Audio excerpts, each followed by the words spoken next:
Hello. Whoa.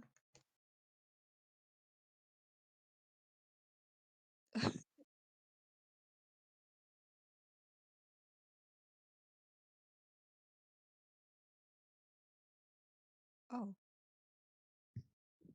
that's not good. Hello?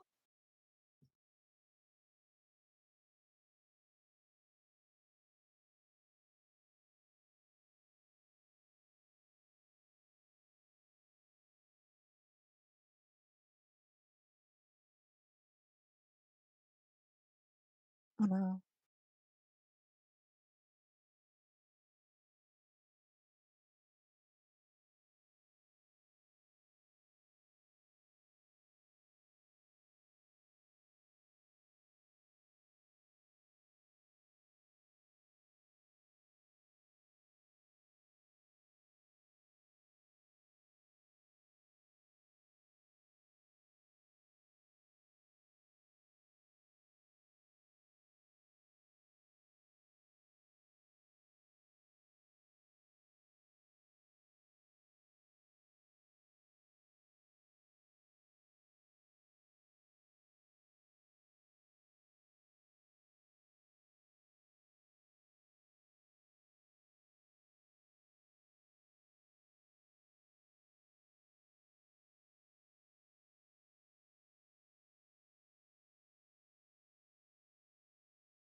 Yeah. Okay. Uh, am I better? Hello?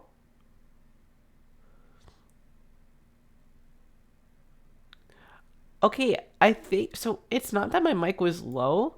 Okay, they can hear us again, by the way. Sorry. Okay, thank God. It's not that my mic was low. It's that OBS was like, huh, that's not your mic anymore. And it picked something else. I don't know what the fuck it was on. It's a default, and it's like, that's not right. OBS had a mind of its own. Yeah, literally. It said, no thanks. Hold on. Wait, let's. Hi. This is my. Hi. Hold on. Let me put it on PC game. There we go. No. If you're if you're on a laptop, it might be built-in laptop mic. I'm not on a laptop. I don't know what my default is. I have a huge ass desktop. This cost me thousands of dollars. I don't. It's cost me thousands of dollars for it to not like default to something else. Thank you. I just bought them. Thank you. Belle, are you looking at my shades? Look at the stream. Yes, it looks so cute. uh, it's the FBI mic that comes free with your phone. Yeah. Oh, that's so Now good. that's a look. Thank you guys. Thank you. And I love the headband part yeah, I thing. love the headband. Um, it's just the way that the tracking works with the glasses are pretty funny. It like concaves into my face, but I think that's fine. I think that's like part of the style. And then look at Belle. She's got her ramen ready. She's like ready for a Yeah, long ass stream. She got food. I need ramen or else I can't live. Exactly. Exactly. Okay, so we're gonna stream something called Our Life, and I don't know that much about it. Belle recommended it to me and was like, I want to be on stream with it, and I was like, fuck yeah, let's do that. It's a very cute game. Yeah, and there's a character customization, so I think that like sold me on it. I mean, I was gonna play it anyways, but yeah, I don't know if you guys have heard of it. Um, so I'm gonna open it and see if I should have the right source on, and then I'm gonna share it with you, Belle. Okay. Can you guys hear it? I know you can't see it yet because on the starting screen it gets kind of funky. I don't know why. Hold on. Share my screen. Okay, I'm sharing Belle. Yeah, you can. Kilo. Right. Belle, let me know when you can see. Yes, I can see it now. You don't hear her. You don't hear me? No, as in the game, I guess. Oh, Yeah, I liked it because it has a background. I'm also super quiet. Okay. Oh, Belle is also super quiet. Hold on, I can do that. I can fix that. I meant the game. Also, Belle's a bit quiet. Okay, I can try to fix that. Hold on. Hold on. Why can't I actually? Why can't I fix that? Hold on. Oh. I'll just put Discord louder, I guess. It doesn't let me fix your individual level. Hold on. Oh no, now it does. Oh, that's good. All right, speak. Like I said. Hello. Okay, how does Belle sound? Am I louder? I put her to 200. She was at like 175. And I could put the game a bit louder too. Hold on. So Still quiet. quiet? I could put Discord Hello? louder then. It's okay. I can fix this. Speak. Oh, hello. Why is Discord automatically going down? No. Our life is at full. So let me config. Yeah, that's full. I don't know how to make it louder, y'all. Max. Yeah. Should I make myself lower?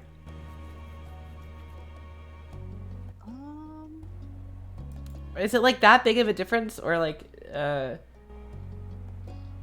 don't know, because I can't put anything louder. Like if is the music over her? I don't know. You guys gotta be more specific. I don't know what to fix because like everything's at max. Max to the extreme. Yeah. Can you turn up the desktop Talk volume? louder if you- But the desktop volume, the thing is, if I put it louder, it doesn't make a difference because it's not reaching that level. You guys gotta tell me how bad it is. If it's unbearable or not that good, like I can try, but again, there's not much I can do now.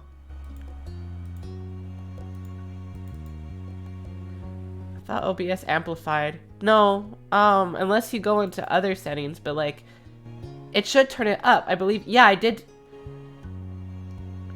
Guys, it's at max right now, but it's not reaching the level that it doesn't just like, and in the sub settings, basically the just settings you see in the audio mixer, if you put it at max, if the volume itself is not reaching max, it's not going to do shit. Hold on. You can hear Belle all right? Okay. Okay. Let me look at stuff. Advanced audio properties. Yeah, no. Okay, as long as the OBS desktop audio source isn't turned down. No, it's not down. It wasn't like quieting anything, if that makes sense.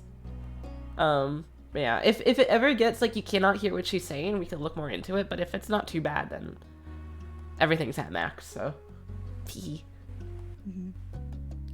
Okay, if later parts of the game get too loud, let me know. Let's make our character. Oh, that's cute.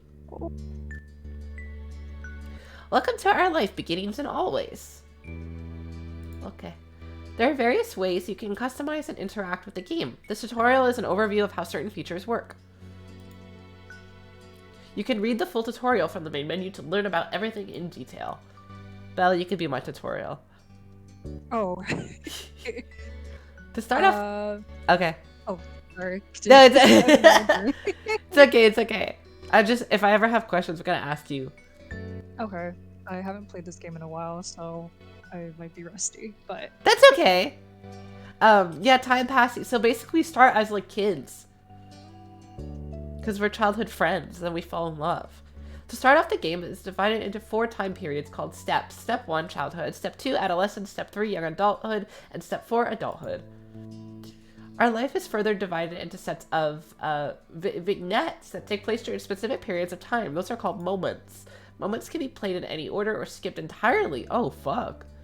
You can move on to the next step whenever you want by selecting that summer is ending. Oh, shit! So wait, you can, like, speedrun this fucking game. Yeah, you can speedrun it. Step 1 and 3 include 5 moments. Each even more can be unlocked by purchasing DLCs. Okay, I purchased all the DLCs because I didn't know if I'd be missing out.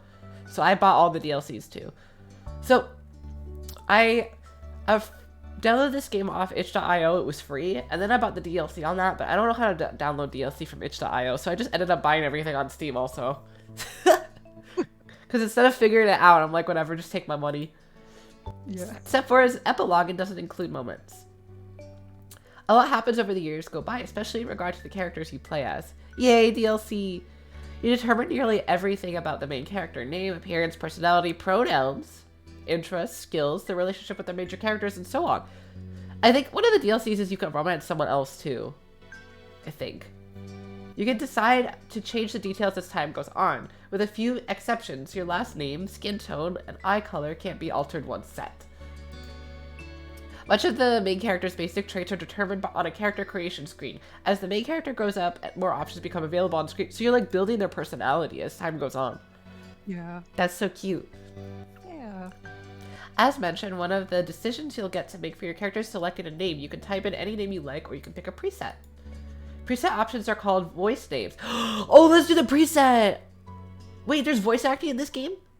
I think I didn't choose the preset when I played it, but I think like the preset name is voiced. I'm not too sure. Okay. I haven't tested that out. Yeah, the name will be voiced aloud by romantic lead. You'll get to hear him say your name as you play through the story. I kind of want to do that. Let's try to find a name. Only the default name Jamie is included in the base game. Hundreds more can be added by getting a free voice name. I'm pretty sure I bought all the DLC, so I think that's fine. The full collection of names is separated out as DLC because of how large it is. If you're interested in that feature, if you're not interested in that feature, you don't need to get it. Okay, I appreciate that explaining what's the DLC, because sometimes I buy DLC because I'm like, this is too complicated. I'm just gonna buy everything so I have everything. Yeah. But that's really nice. Each name in the DLC belongs to or was selected by someone who supported the project. That's so cute! Oh. Only in the character creation screen, there's a cute doll you can decorate to get an idea of what your MC will look like and different traits put together.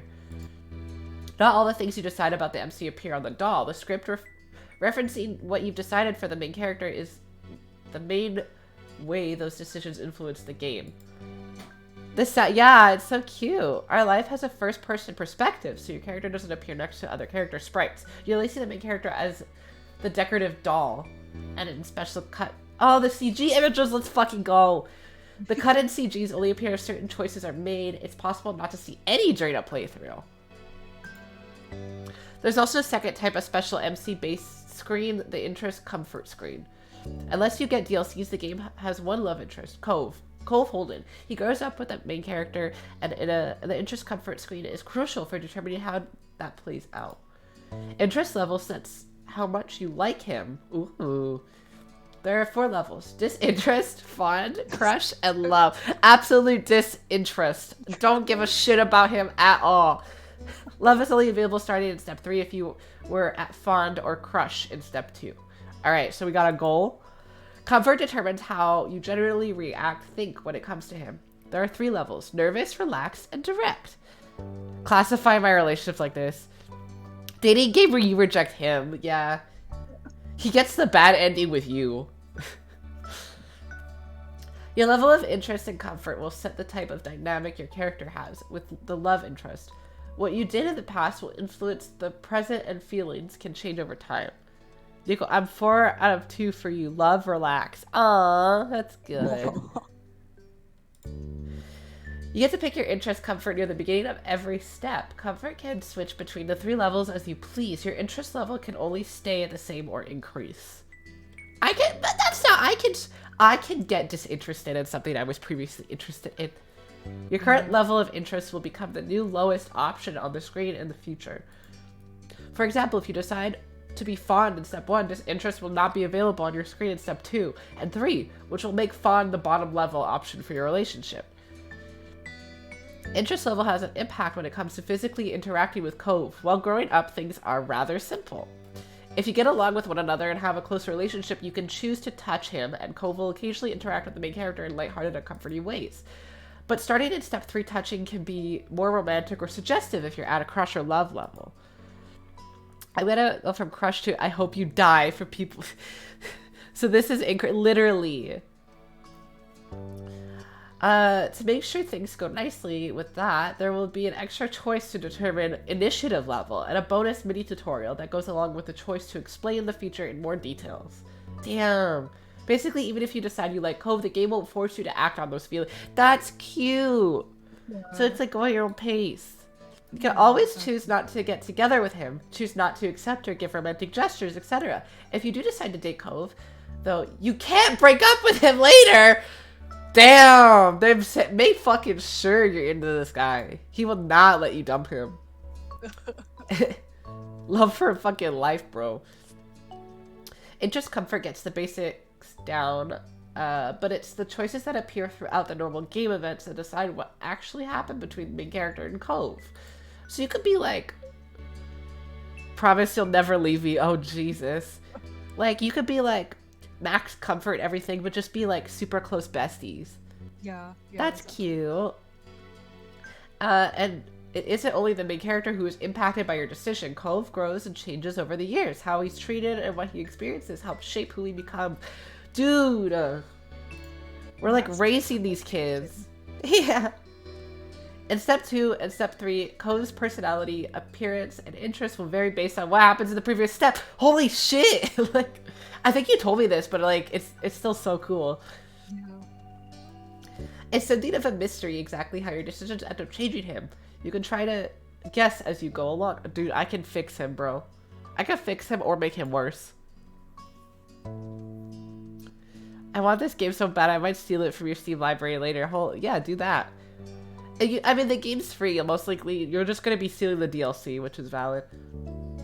Or if you prefer, you can also just design your own ideal Cove directly using the Cove Creator option that pops up at the beginning of step 2 and 3. Nah, I'm gonna let him be himself. Cove Creator is cheating. Yeah, I'm not gonna use it. Making the choice you want is always more important than making a choice because you feel like you have to in order to get a certain result. When a choice does appear, usually you'll see that hovering the cursor over an option shows a certain color, yellow, blue, or green. The colors aren't related to specific points or effects. They're only there to give a bit of insight on the tone and motion of the choice. So the text alone can potentially be read in more ways than one. I actually really like that. Yeah. So we can avoid a gloss him moment. That's true. Blue tends to be casual, straightforward. Yellow more emotive, reactive, and green less certain or uncommitted. Though there are hundreds of options in our life, and not every choice menu falls in line with this pattern. So it's not like, oh, if you want the perfect like choice here, you always have to pick the green ones or whatever. Picking just one color every time doesn't give you a gameplay benefit. Only stick to a certain type if that's what you happen to like. Otherwise, switch between them freely. Jesus. Always pick yellow, never pick yellow. Pursue romance right from the start. Never romance the love interest. Be disagreeable or amiable. None of them will lead to a bad ending. Yay, bad endings don't exist. You're welcome to enjoy the events and shape the story without reservation. And then, if you like, you can play again and try something new. There's only ever more good content to discover. Yay. We hope you'll have a nice time with our life. Thank you for playing. This is so cute. Oh, hell yeah, this is us. Yeah. Well, now Cove can't get a bad ending with me. Oh. Alright, I guess we can try to make me. Round, chubby, I was thinking pointed or oval.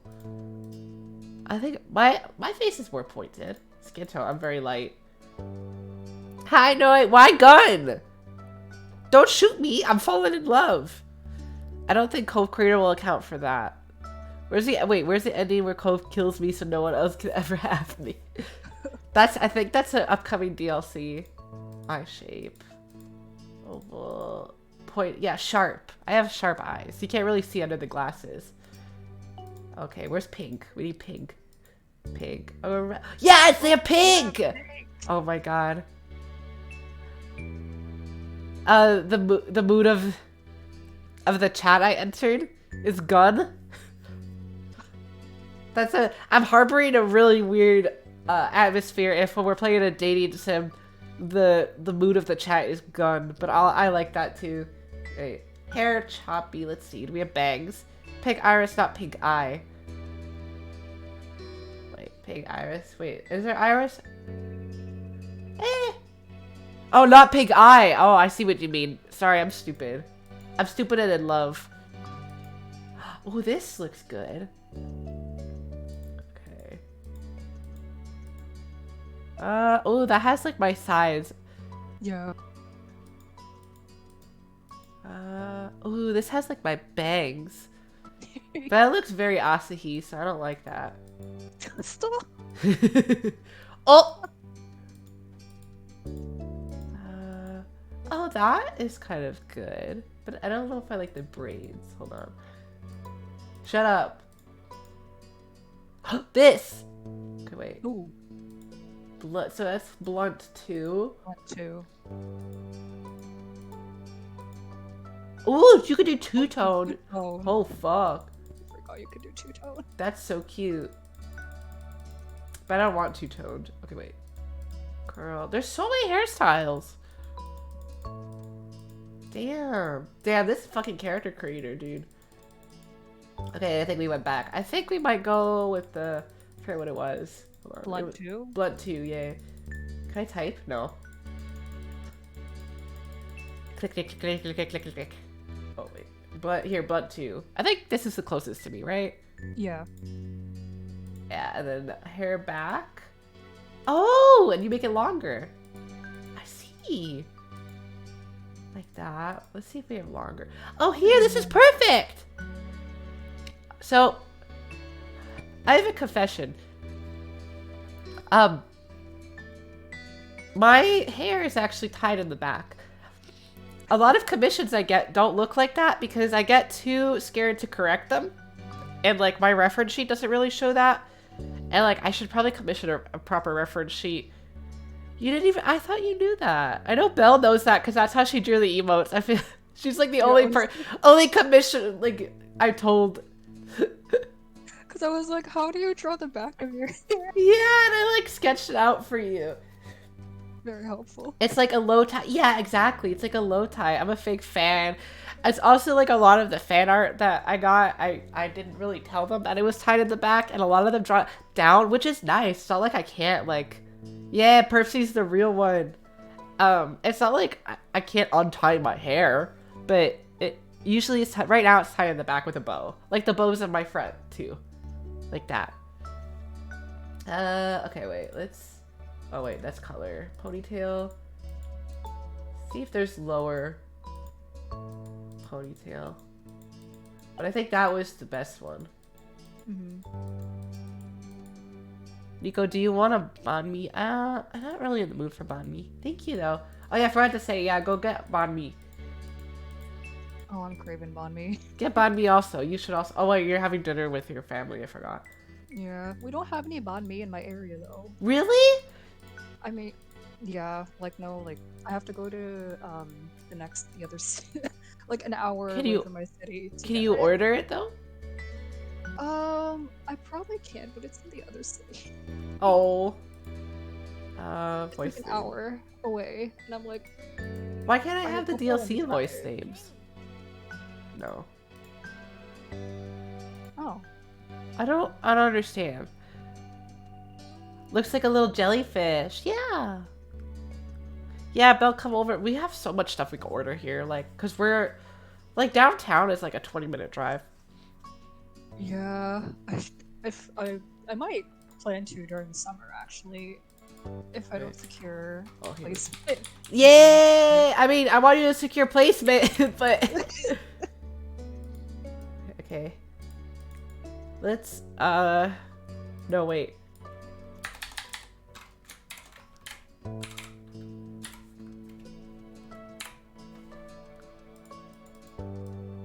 There. Let's go. Yeah. Okay, so this is how we look. I think we look so cute. Yeah. There wasn't anything I missed. I wish there was like an eyebrow setting, but this is cute. This is us. Yeah. Okay. Change page. Birthmark. Oh! Wait, hand size. I can't see my hand, but I guess that's for like... I have like slender hands. I don't want any glasses, but I just want to look at them. Those are cute. I need like thick brows to best reflect myself. Yeah, I want thick brows. I just want to see these. These are so cute. Yeah, let's give her. I have a bit of rosy cheeks. We'll do that. Scars. Wow. This is so cute. Ooh. Can I pick more than one? Oh, I can only pick one pronoun. That's fine. I'll do that then. Our life mod win. Yeah. DLC pack. Thick brows. This is cute. Arms. Wait, bird. Oh, this is okay.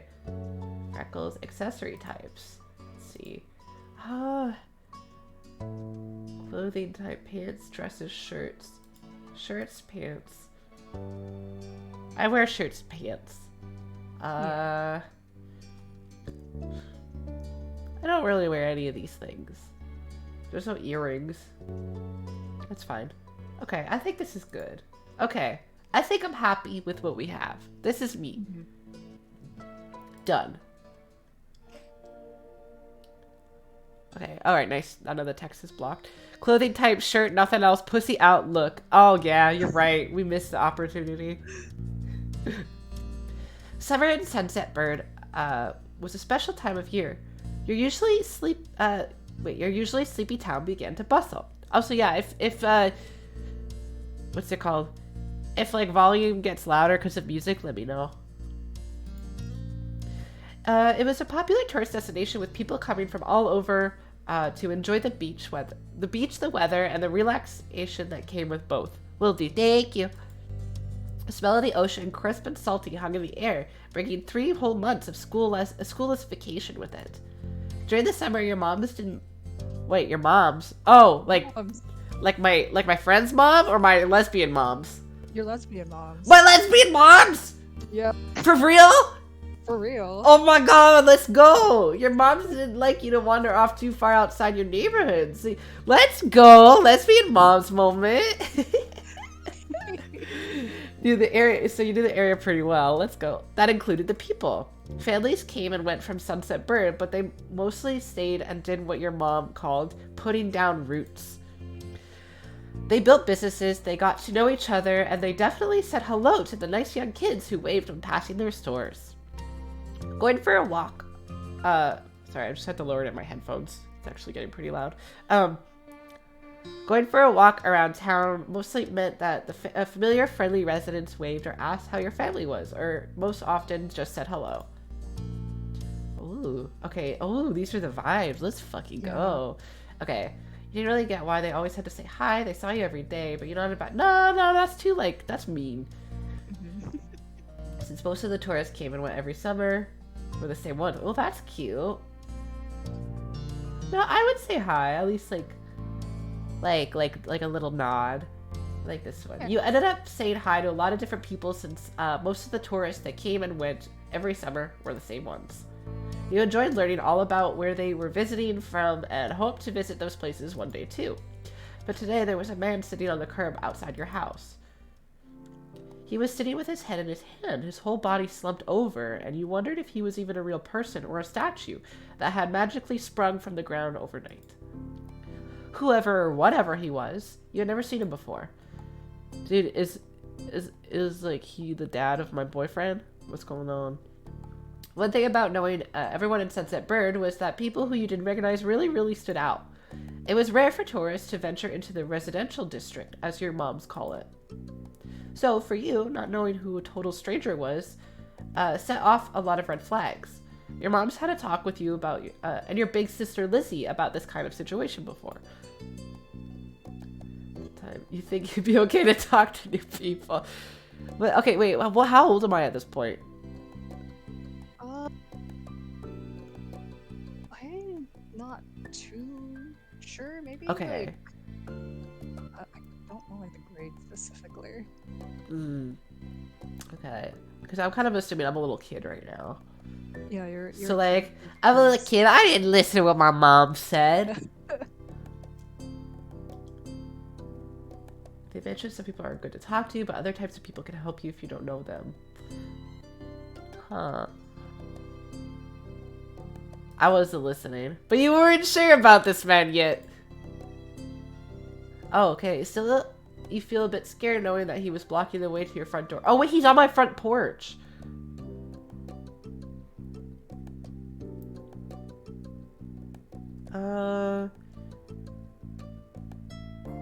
That's weird. I don't know if I'm scared, but that's weird. Okay, but you're pretty interested. You wanted to know more about what was going on. You slowed down. Your eyes remained fixed on the man.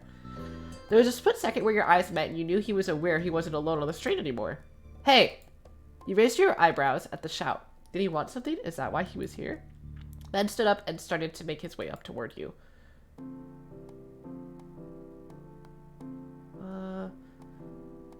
Let's smile at him. Hi! The man gives you a grin of his own back. Okay, he seems nice. Oh, he's cute. Do you want to voice him? Yeah, sure. Okay. Do you live around here? What's your name? Yeah, he's pretty. He looks not dangerous. He has a cool tattoo, a nice watch. You looked the man up and down, taking in his tan skin and relaxed appearance. At least his clothes were relaxed. The way he was acting wasn't. He looked like he just was surfing at the beach. Yeah. He's literally his outfit. He's pretty, yeah. He had sharks on his shorts and a stingray tattoo, and you wondered if he was obsessed with the ocean or something. I'm looking up and down too. While you made your assessment, he looked at you expectantly, waiting for an answer to his question. Well, I don't want to tell him that I live here. That feels like very...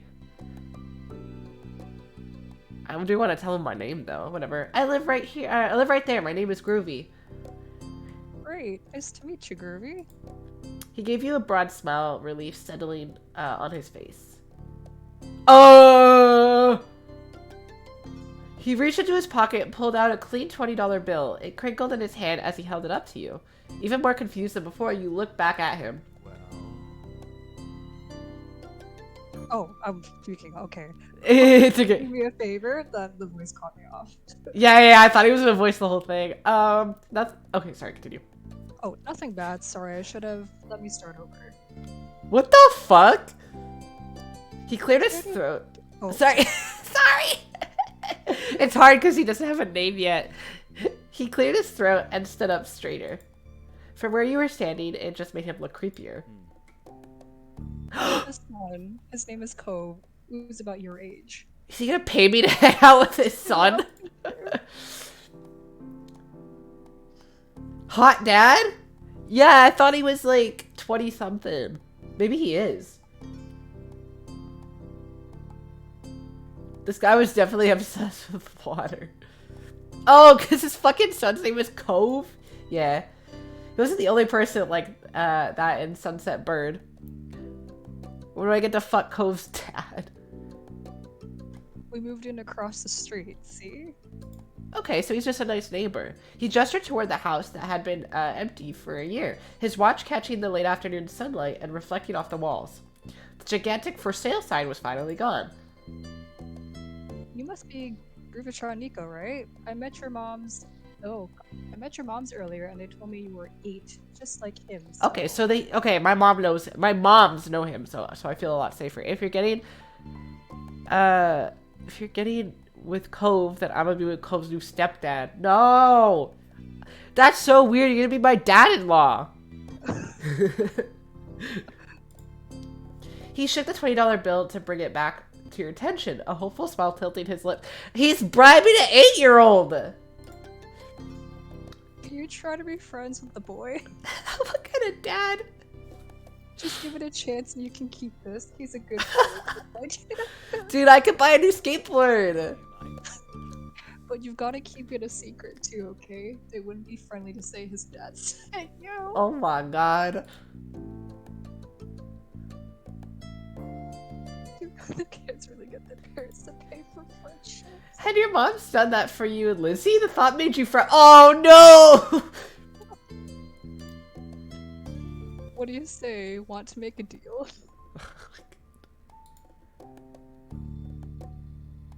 I didn't want the money, but I want to hang out with Cove.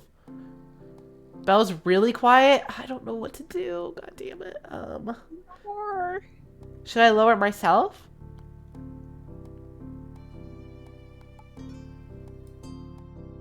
Is there a way where I can increase the volume on my end? There should be. If you could increase your mic volume. Do you think you could try that? Because, like, I have everything. I have Discord at max, and I have your voice at max. Yeah, my volume is at 200%. Uh, but like on your sound settings, hold on, let me. Oh, sound settings. If you go to right click speaker and then go to sounds, and then go to recording, Right. and then click on your mic, like double click on it. Yep. Oh, you're super loud now. Hold on, I'm gonna lower you a bit. But okay, but you stay where you are, and I'll just lower you on my end. Oh, okay. Yay! Yeah, you're louder. Okay, cool. Let me just. Oh, how long? All right. Speak. Hello. Okay. Is that good for you guys? She's good on my end. If anything, we could just try to read a bit more and then kind of. Okay. Okay. Yay! Yay! It's better. Okay, cool. Oh my god. I don't want the money because I want to like, but I want to be friends with him. You didn't want the money. I don't want to be paid for that. It's too weird. He deflated enough to notice, but not completely. Are you sure? Oh, that threw me off again. Yeah. That'd be so bad. Even if it's just for the summer, that'd be enough. I don't want the money though. No, I'll hang out with him. That only made this sound more strange to you. Why does it lasting for the summer matter? When it was clear his initial strategy wasn't going to fly, he tucked the bill into a back pocket and changed the request. I get it. You don't have to. Would you be comfortable with he and I coming by for a normal visit? No money involved. Yeah! Let's fucking hang out. Yeah, I want to meet him. His smile got bigger again. His eyes crinkled at the sides. I'll bring him by tomorrow. I want him to meet and greet with the neighbors today, but... Well, I don't know where he's gone off to. Oh, you probably shouldn't admit that to a kid. He laughed when he said that, but with the way his face looked, you thought he actually wanted to cry. If you see him, can you tell him to come on home? I don't know what he looks like, brother. Dude, why are you looking like I'm just a fucking kid? He's got a pink cast and glasses. You can't miss it. Wait, oh. I can try. He nodded, not totally certain that you'd find Cove, but willing to look. The man smiled and reached out to pat you on the head, paused before doing so, then pulled his hand away instead. Yeah, good choice. I'm just a kid. Your moms are already checking around for me. Such a thoughtful group you are. Aww. Now I better go look too. Can't put everyone else to work while I keep sitting here. Yeah, he's awkward. He's just an awkward dad. I know he's probably very sweet, but if I were a kid, I'd be like, this man's a freak. Like, I thought he might come back and not what's important. I have to go. Thanks again, Groovy, so much. Aww. He jogged off down the street without another word. You decided to check the hills behind your house. Ooh. Step 1, first sight. Ooh!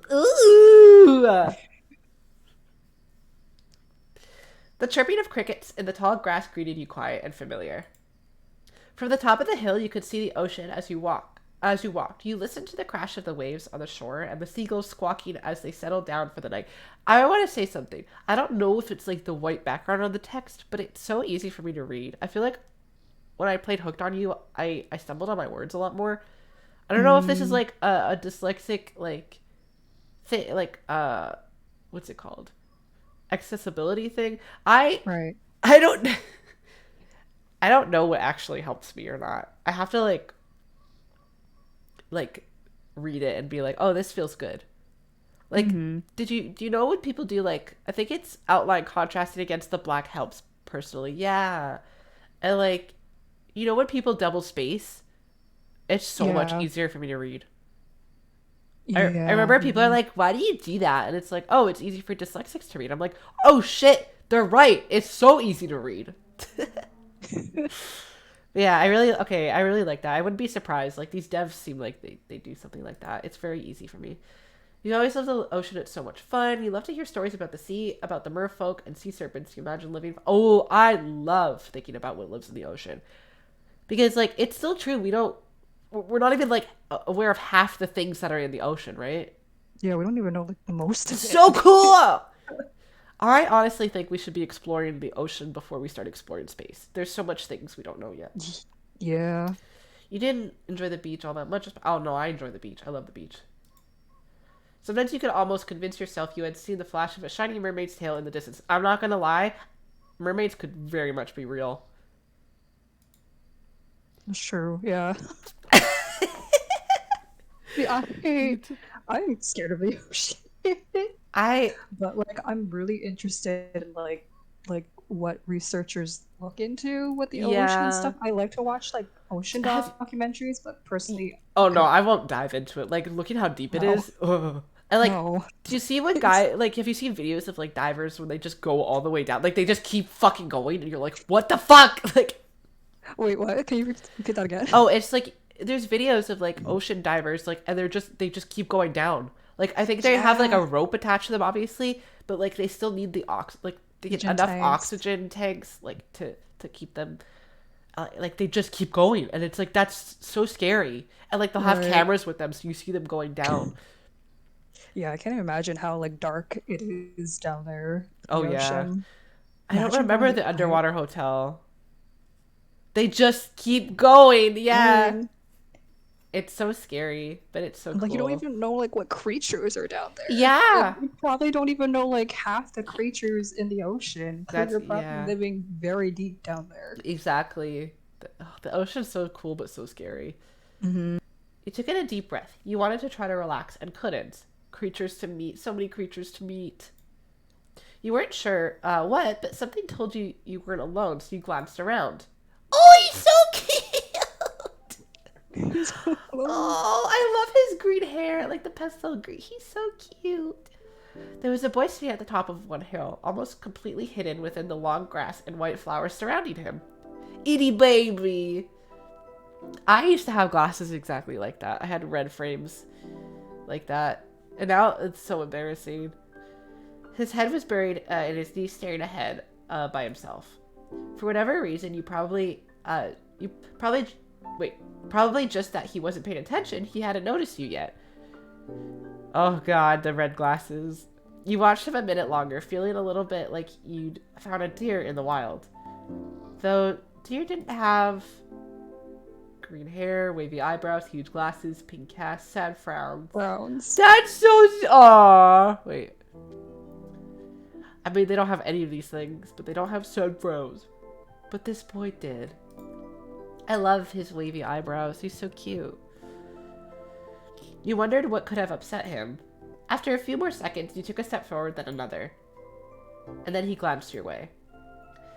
His aquamarine eyes reflected the light of the moon. You stopped, raising a hand to acknowledge him and show you weren't scary. Such a charm point. I want to pinch his cheeks. His design is so cute. Hey, Space Cadet. What the heck? That's cute. I guess just hi. Hi. With a start, he jumped to his feet, his hands balling into fists at his side.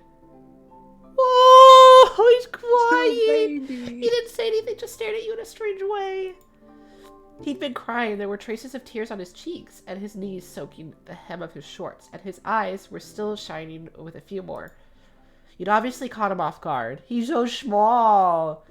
Look at his little pants. His cast. His pink cast seemed to glow in the twilight, though when he caught you staring at it, he hid his arm behind his back. Something the man earlier said stuck out to you. Cove? Do you want to voice Cove? Oh yeah, sure. Eyes wide, he studied you. How'd you know that? Let's try to lighten the mood. Maybe he's also running away from his dad, so like we don't want to scare him off. Yeah. I'm all-knowing. he hated that. Dude, he absolutely hated that. Bad end. Okay, your dad told me who you were. Oh, you're. Well, he said, oh. So, is this your hill? Yeah, I own it. I'm the king of this fucking hill. He gestured with his uninjured arm to the patch of grass surrounding you, his face falling at the prospect. I can leave it. I can leave if it is. But if I say yep, he might leave, so. I'll just shake my head. While doing so, you also picked a strand of lint on your leg. What a weird question to ask someone. Oh. He sat back down with a thump, resting his chin on his knees again. Curious about the strange new boy with the odd dad, you sat on the patch of grass next to him. The pure white flowers that covered this hill rocked back and forth gently as the stars twinkled above. The way they dotted... excuse me. You are excused. Thank you. The way they dotted the sky made them seem like flowers too. Girl, excuse me, thank you. I'm a kid. I can burp all I want. The night wind was cool as it traveled over the sea and up the hill, chasing away the heat from the afternoon sun. I mean... Nico 8 confirmed. Yeah, I'm 8 years fucking old. You heard the man. You heard Cove's dad. I guess why'd your family move? A quiet hiccup escaped Cove as soon as you asked the question. Almost like they'd never stop, his tears started up again with a vengeance. Oh! My parents. Oh, are they divorced? They don't want to live together with me anymore. No! It's okay! The tears fell fast and heavy. His flushed... Wait, why did that sound? What? Wait, he redeemed where? Why was that not sound? It says sound alerts are on. What the fuck? Hold on, let me check. Sound alerts. Yeah, it should have sounded. I'm so sorry. Oh my god, I think I have to check Stream Element. Hold on, actually 1 sec. No worries. That's actually making me mad. I don't like that.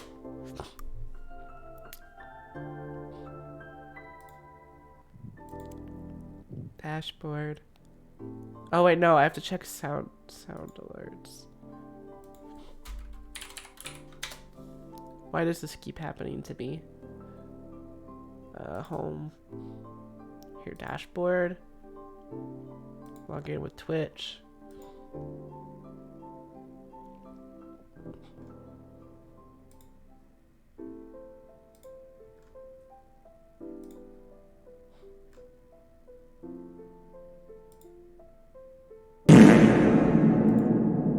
That played. Okay, it should work now. I guess I think I have to re-sign in. Hold on, let me put this. Sorry. It's okay. It's so loud. Is it on cooldown? Is stuff on cooldown? Hold on.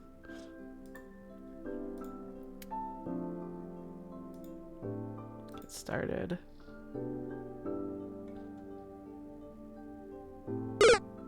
Oh, okay, now it's working again. I think I just have to re-sign into sound alerts.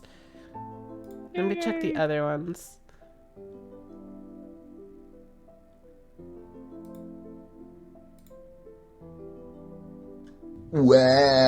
Yay! Okay, it's working again. Sorry, I had to re-sign in. Ellie, if you're able to refund points, could you do that? And if not, I mean, I don't know, it's just 200 points. I'm sorry. I'm sorry, this whole stream is a scam. Anyways.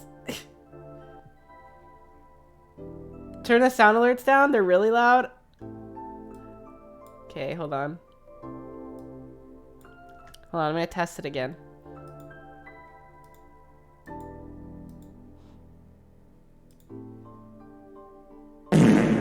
How's that? Almost 30K? Damn. That's also quite loud?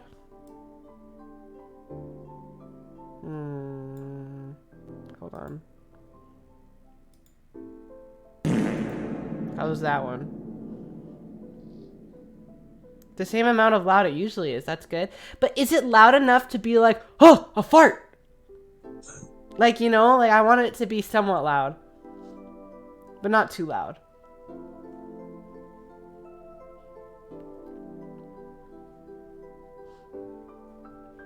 I'll keep it at that for now. It's loud enough to be like a fart without being so loud it makes my heart jump. Okay. It's loud where you're like, okay, perfect. I'm like coming down from a fart anxiety Fart-xiety? Fart-xiety? Dude. That's like, I think that's what it's called when a dog wakes itself up when it farts. Fart-xiety. Fart-xiety. Oh, poor thing. Poor thing. She got fart-xiety. The tears fell fast and heavy. Okay, guys, now we have to be serious. He's crying. We have a crying 8-year-old in front of us. The tears fell fast and heavy over his flushed cheeks, sticking in his dark lashes. My mom made my dad leave, and he took me with him. And now we have a house here, and I want to go home. Oh. Spit my coffee on my computer. I don't know what part. I'm sorry. Careful. I spilled coffee on my computer a while ago. It's not great. No. That's why I had to get a new desk pad, because it got all sticky and nasty. Oh, like when a dog wakes himself up by farting. The outburst took you off guard. By the time he was done wailing, Cove's chest was heaving with exhaustion. Oh my god. Have you ever like cried yourself into exhaustion and you have a huge headache and you just want to go to sleep? Yeah, all the time. It's the worst. It's the worst it feeling. Is horrible. And then like when you wake up, it's like sometimes you'll cry yourself to sleep so hard, and then you wake up and you're like so tired. Yeah, you're like open your eyes. Yeah. Probably every single time I cry. Oh, poor thing. I'm sorry. I hate that. I haven't cried in a while, but like when I was younger, I used to like cry that bad, and like my throat would hurt. Like I would get like a headache because I would dehydrate myself because I cried so much. Crying, all the tears went out, and now we're dehydrated. Yeah. He sniffled and removed his glasses, wiping at his eyes with the back of his hand before he put them back on again.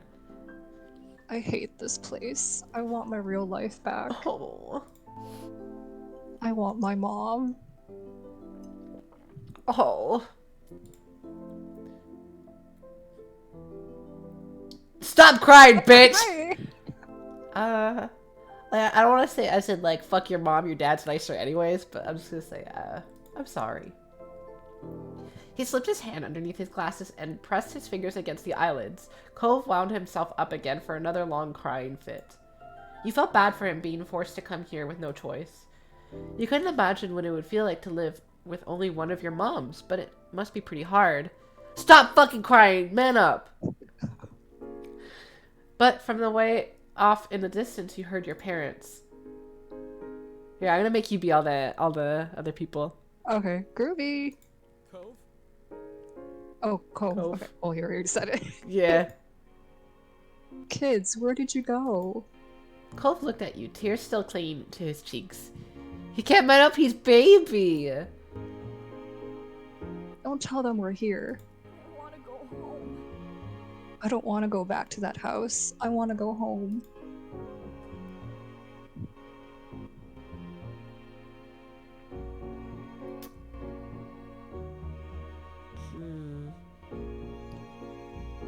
Like, green... What was green again? Was that... Like, what did green mean? Hold on. I can't remember. Fuck. No. God damn it. The VA is way low. I think that's just how it is. Okay. No. Maybe in config I can change that. If I lower... Is the music too low now? Less emotional, kind of flat. Okay, so I'm not gonna pick that. But the game's at max. Like the voice is at max.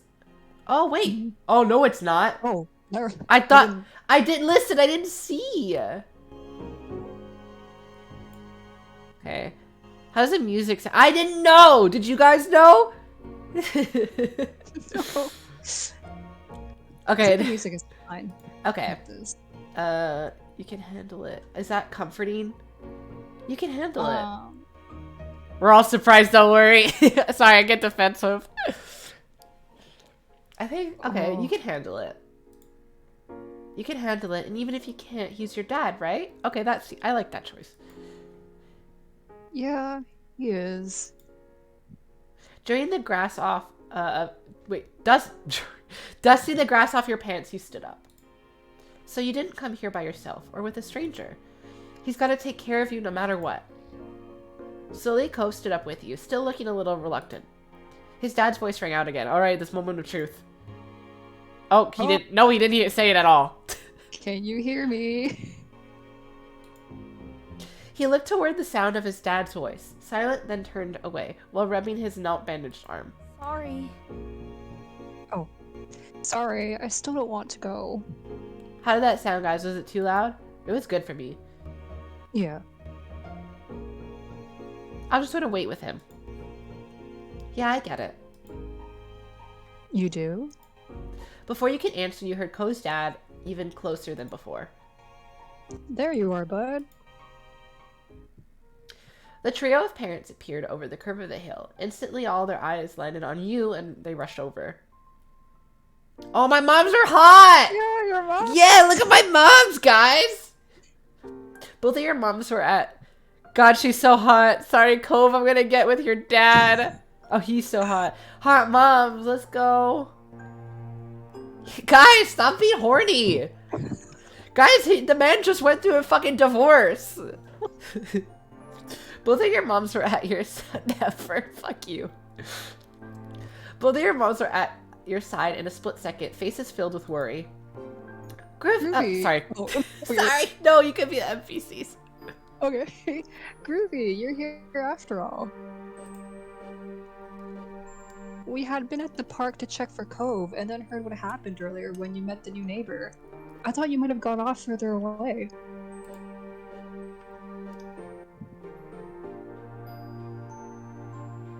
I'm not gonna, like, rat him out. No, we're just sitting in the grass. Thank God, you're both fine. Were you two having fun out there? So I'm Out guessing here? this is mommy and this is mom. Yeah. Okay. You looked over at Cove, who was wiggling against his dad's tight hug and pushing his arms. Poor thing. Oh! Dude, okay, 8-year-olds do say the dangest things. I just want to go for it. He's good. I think I'm gonna marry him. You nodded, smiling slightly. That's wonderful. That's cute. Look at he's so cute! I am obsessed with him! Finally letting go of his... Just give me 1 second. Oh, yeah, no worries. Gonna sip my coffee. Guys, this is so cute. He's good. I think I'm gonna marry him. Me. That's you at his dad, though. I think it's so cute when kids are like, he's my best friend. I'm gonna marry him someday. And, like, then when we get older, he's gonna be like, remember when you said you were gonna marry me? So what it do? Oh my god, that's something I'd say about at my adult age. I just met this guy and I like him. I think I'm gonna marry him. Me at my big adult age. Yeah. Oh, hold on. Okay, so I got the okay to continue. We're just gonna wait for Belle to get back after. Finally letting go of his squirming and scowling son, Cove's dad turns to the three of you. That's a relief. Thanks very much for finding him. I really don't know this neighborhood. Good thing Groovy knows this whole area so well. Absolutely. We should be getting home now. It's been a long day for us all. Say goodbye, Cove. Bye. Oh, he's so cute. The two of them walked off into the darkness, heading toward the neighborhood. You watched Cove's bright pink cast until it disappeared. Tell you what, we'll have a proper playdate tomorrow, okay? Your new friend's dad wanted to bring him by to see you and Lizzie. Excuse me. How does that sound? Sounds like words. Sure, can I show him my stuff? Yeah, my stuff. Okay. Both of your moms laughed, the sounds overlapping into a warm, familiar chorus. Mommy put her arm around your shoulder and led you towards the path. Satisfied and more than a little ready to go to bed after your long, exciting day, you followed them home. Choose your feelings for Cove. This is cute. What the fuck? Look at the face. Can't pick love. I think we're... So comfort is... We're relaxed. I think relaxed because we were very, like, comforting towards him, I think. So I think relax and not crush yet. We said we're going to marry him, but we're 8 also. So I think we're fond of him. If that sounds good. Let's save. Okay. Ready. Begin step 1 at relaxed fondness. I think I'm gonna marry him. It's definitely fond territory. Yeah.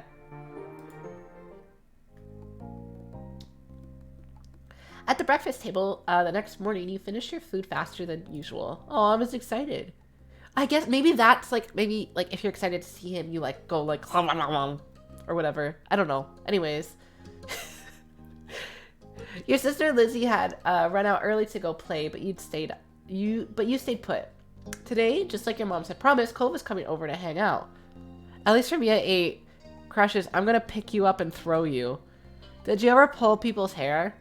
Or tell them they were ugly or whatever? Or tell them to like get out of your school?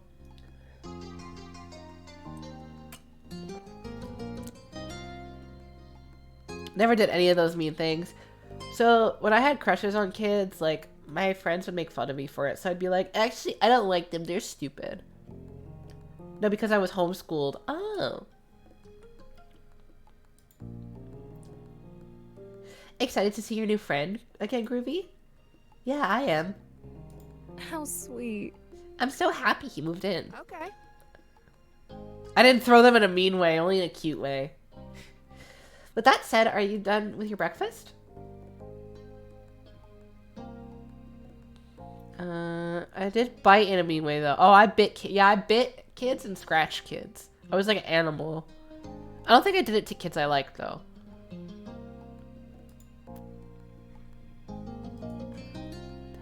Hold on. Okay.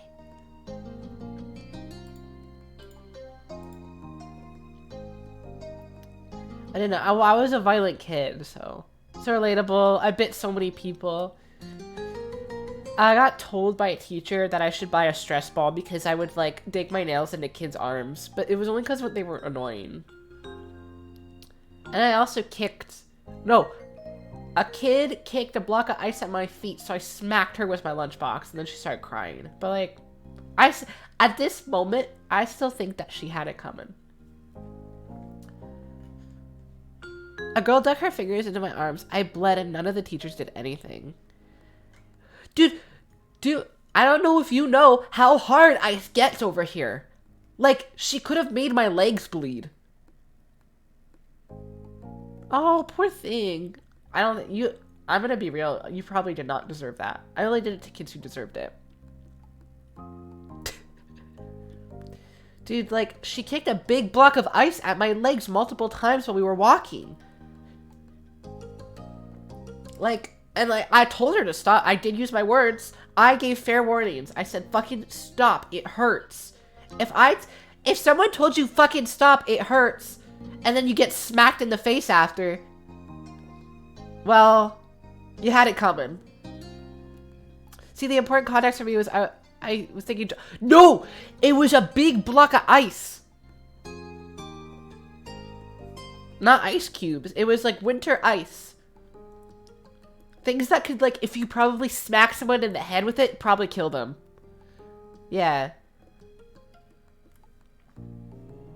And, like, when I say lunchbox, I mean lunch bag. Okay, I say lunch bag, so it was made of felt. It wasn't made of, like, it wasn't a hard box. But whatever it was full.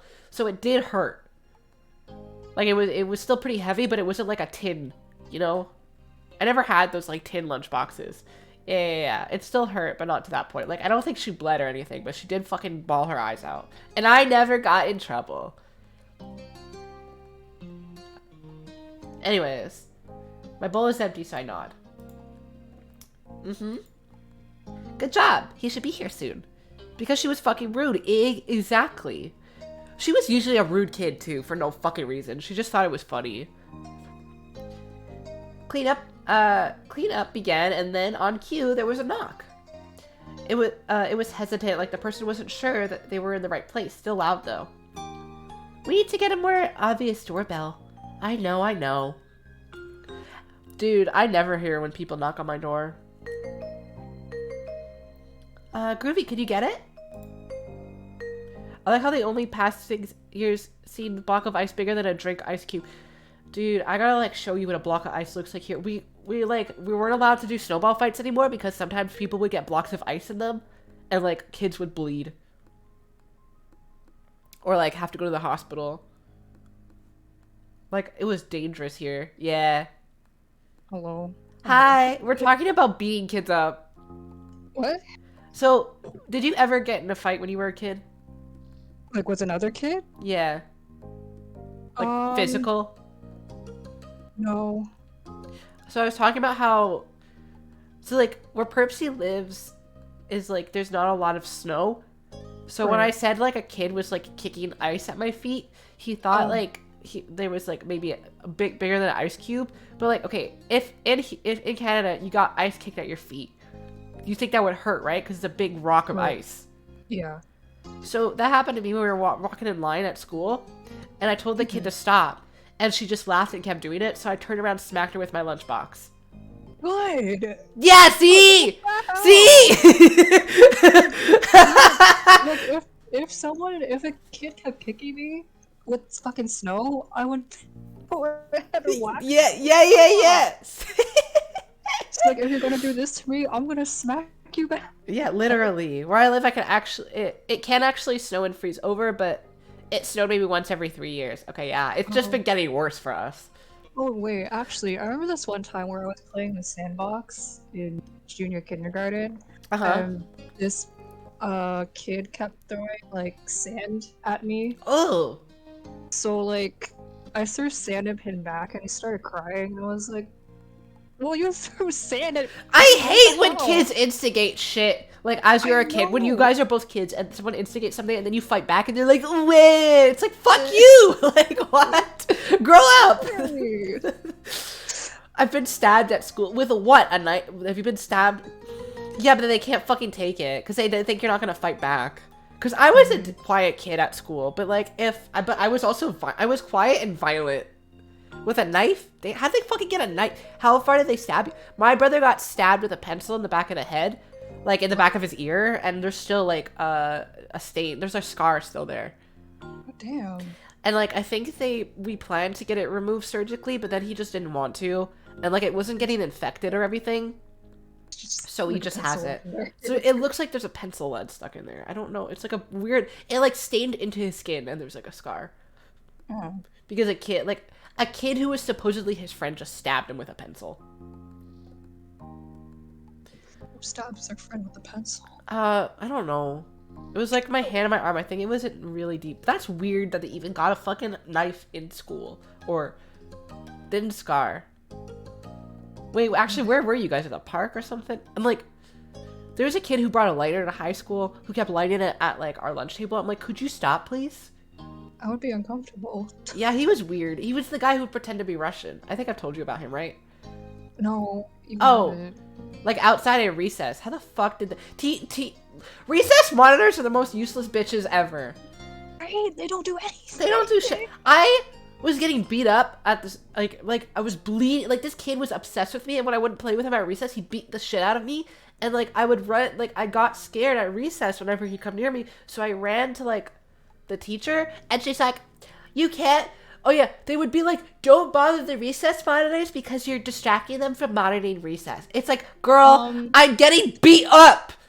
You're supposed to monitor the kids and make sure they're all like not doing shit, like beating kids. Yeah, and she was like, is he beating you up right now? And I'm like, well, no. And she's like, well then, don't bother me. Like, what? What the hell? Oh, he's not doing anything right now, so you can't prove anything. It's like, bro, he was making me bleed. What the fuck? Do your job! Oh my god, I hate recess monitors. But they would still talk to the kids who were their favorite. Like, kids were still allowed to talk to them and distract them, only if they were, like, their favorite. Yeah. Fuck, I hate recess monitors. And my friends were also shitty because they would be like, they would talk to this guy and they'd be like, look, he's over there. And I'm like, leave me alone! Oh my god. One time, one of them helped me and I never forget. That's nice. I'm glad. Yeah, I was like favorites with some of them, but not all of them apparently. No, I wasn't a favorite enough to be protected by from the kid who was like beating me up. And what was I gonna say? There's like more stuff too. I don't know. School sucked. Yeah. I got beat up a lot. Time. Yeah, I got bullied and beat up a lot, but then I also beat people up. But I only beat people up when they were bothering me. Yeah. Because it's like you got bullied so much, like I'm gonna like beat the shit out of someone for bothering me now. Right. I did get detention once, and my mom got mad at me, and so this person was bothering my friend. So we all got in a fight and started beating the shit out of each other. We got detention at like lunch recess, and we were all sitting in the cafeteria, and like we all like the teachers were really mad at us, but we weren't even mad at each other. We were like, yeah, like maybe that wasn't the smartest thing to do, and we all like made up and weren't mad at each other, but the teachers were still mad at us, so we would just like chill in the cafeteria, just talking and shit, like and hanging out, like. It wasn't even a punishment. We were just chilling. Like, we're like, yeah, we're over it now. Like, we're kids. We're over it. Like, we got more important shit to worry about now. Like, elementary school. What a ride. Literally. All right. Okay. I have a feeling this fucking kids' elementary experience won't be as whack as what we went through. Oh yeah, we picked our feelings towards Cove. So I said we're relaxed and fond. Okay. Because we talked to him very relaxed, and I said I'm gonna marry him, so I'm assuming we're very fond of him. Okay. Is it weird that I felt a certainty that you were a violent kid too just from looking at pics? It's the Italian. Italian kids are always violent. And I would also threaten other kids if they ever hurt my brother or cousin. Because I went to the same school as my brother and cousin. So I would say, like, yeah, if you hurt any of them, I will beat the shit out of you. Mm-hmm. Yeah. For me, it's the Irish-Scottish in me. That is also very valid. Yeah, it's the Italian, I will beat the shit out of you if you hurt my family. My siblings have said the same thing for me. Aww, I love that. I love siblings. But then we go home and beat the shit out of each other anyways. That's circle of life or whatever. Anyways. They're here! Oh! Wait, do you want me to continue? Yeah, if you want. Reading. Oh. Wait, hold on. I'm parched. I need water for a second. Yeah, no worries. And also, if if you're eating or something, I can read it. Yeah, I'm eating pancakes right now. Oh, okay, then I can read. My parents brought pancakes from this farm place. Oh my god. They closed down. Oh no. So they're only selling like pancakes now. They used to have a restaurant, and now they don't have a restaurant anymore. I can read then. I'll let you eat. Okay. Okay. Hearing you talk about your school hijinks is wild because I never did any of that as a kid. Moved around a year, didn't really make friends. Oh, yeah, because I mean, basically I went to the same schools as like my older sister. Like my parents just like put us all in the same spot. So I never moved around, and I basically, if you have an older sibling, you have a reputation. But the thing is, my sister wasn't violent. She's like a very goody two-shoes and very smart. But then me and my brother would get up to shit. Unless you know the truth of running your siblings with the Barbie Jeep. Oh yeah, we had the. I feel like the Barbie Jeep was like the rich kid's toy. I had the fucking like ones that you pedal, not even pedal. You like ride it Flintstone style, where you just use your feet and then you run over your sibling with it. Fighting people that made fun of me even though they're like 4 years younger. Yeah, I had the Flintstones one too. Yeah, we always saw the like gas-powered Barbie Jeeps on commercials. I'm like, Mom, can we get it? And they're like, we already have one. But yeah. Yeah, I ran over my siblings with that, and I probably got run over a few times with that too. Hey, Tronical family, thanks for having us. Mr. Holden, as your moms have called him, and his son were here. Cove looked different in the bright lighting of your living room and when he wasn't crying. With his dad standing in front of him and mom and mommy behind you, you and Cove looked at each other. Mr. Holden, my hand, please shut the fuck up. I had one of those, and my dad always souped it up with like a lawnmower battery so it went new. That's so funny. That's pretty good. Pleased to see your new friend again. You smiled at Cove. He smiled back with some hesitation. Yay! He smiled! The height of luxury. Yeah, to me that if you had that, you were a rich kid. Let's go play in my room. Okay. Yay! Let us know if you need anything, you two. Have fun, kids. See you. See you later, son. Play nice. Oh, fuck yeah, my room rocks. I had this exact dresser when I was a kid. And then it fell on me. And my mouth bled. And I thought I broke my arm, but I didn't. Anyways. You let him to your room, puffing out your chest a little bit at the sight of your treasures. I love slanted ceiling corner. Yeah, I never had that. I always thought it was cute. And like a little seating or bed like towards the window.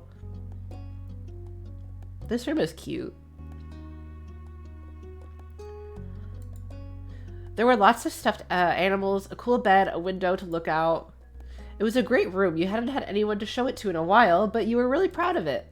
He leaned in a little closer to one of your drawings on the wall. I like this. I drew that. Cool. You smiled at him. You were proud at a particular piece of art and you were glad he noticed. Aww.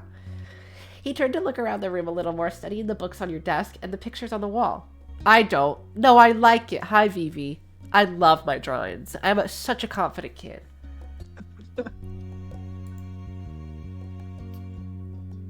I don't inducing the imposter syndrome early at 8 years old. Yeah.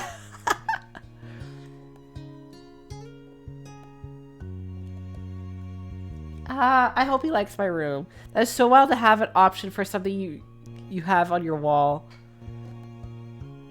Dude, this like there's so much in this game, dude. You could like there was a part, I don't know if you were there, where we could figure out like how we felt about him after first meeting him. And you could like go this whole game without romancing. You could just like hang out. Maybe our moms were like, hang it up, honey. Yeah. Yeah, like you could build a story around it. You hoped he liked your room. You put a lot of effort into making your room as nice as it was. You hope he didn't say anything bad about it. Oh yeah, by the way, we have lesbian moms, Vivi. Mm-hmm. It's so story, yeah. Then his eyes landed on the tiny a box of beach things you'd collected tucked away by your door. He took a step towards it before hesitating and pointing at it instead. What's that? A hoard of stuff I found on the beach. Oh. Do you have any driftwood in here? That's very specific. Dragging the box into the middle of the room, you and Ko flopped down next to it. I think so. Yeah. Wait, I have driftwood in here? Damn. What is it's driftwood like some type of wood? Yeah, but maybe I'm like picturing a big plank of wood. Hold on. Driftwood. I gotta see what this looks like. I guess it's like little things of wood that like like. Oh, it's like little chunks of wood. I guess they get swept up in the ocean. It looks like this. Hold on, I'm gonna send it to you. Okay. Like stuff like that. I guess it's like chunks of wood that are in the water. Oh wow, these have the shapes of their own. Yeah, I guess they could be like literally any shape. Yeah, interesting. Oh, this would be good for art ideas. I'm just gonna. Oh yeah. Save that. Wait. Driftwood is just wood that washed up on the beach, I think. Oh, okay. Including shark teeth. That's so cool. Shark teeth. That's relatable. I had a beach trinket box. Okay, yeah. I used to do like the thing where like when I go to the beach, I would fill up a water bottle with sand and water and like shells and stuff. And I kept it in my room. Shark teeth. Ooh, ha ha.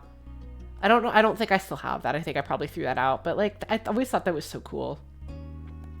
Because like whenever I'd go on vacation, we'd always go to a beach. I want to go to a beach. I miss the beach. I haven't been to a beach in so long. Dude, we gotta go to a beach. I want to go to a beach in like Southeast Asia. Ooh, I'd love to go there. I've never been to Southeast Asia. Yeah. But we're come to Cambodia. We can go. Dude, let's go to Cambodia. Let's go there. The beaches are really nice. Yeah, you had a nice time when you went there, right? Mm-hmm. Let's go. You You want to go to Indonesia? Yeah. I'd like to go to Indonesia and visit some people. Yeah. Polly's Island Shell is what it's called. Ooh. Only being where I lived. That's so cool. Also, did you know that sand dollars are like actual creatures and stuff? I think I've heard it. They have bones. Hold on. I want to look at what an actual sand dollar looks like. I don't think I've actually seen one. They're really pretty. Like, oh my god. They look so cartoony. Do the... Oh my god. They're so flat as fuck. They're so cool. They're so pretty. Damn. They're fucking... That's a creature of all time. You see them IRL. I don't think I've ever seen a sand dollar. Their non-skeletal sand dollars are fucking weird. Oh. Damn. Sea creatures are so fucking amazing. yeah, I wouldn't want to touch one though. Yeah, I'd probably like freak out if it moved. Yeah, like, well, I love it. I'm Or still like in the water. I've been to beaches where like a little bit at the shore they feel weird. Yeah, they look like they feel weird. At the shore you see little like fish swimming by. It's so cute. God, I want to go to a beach again. I think so. Yeah. See.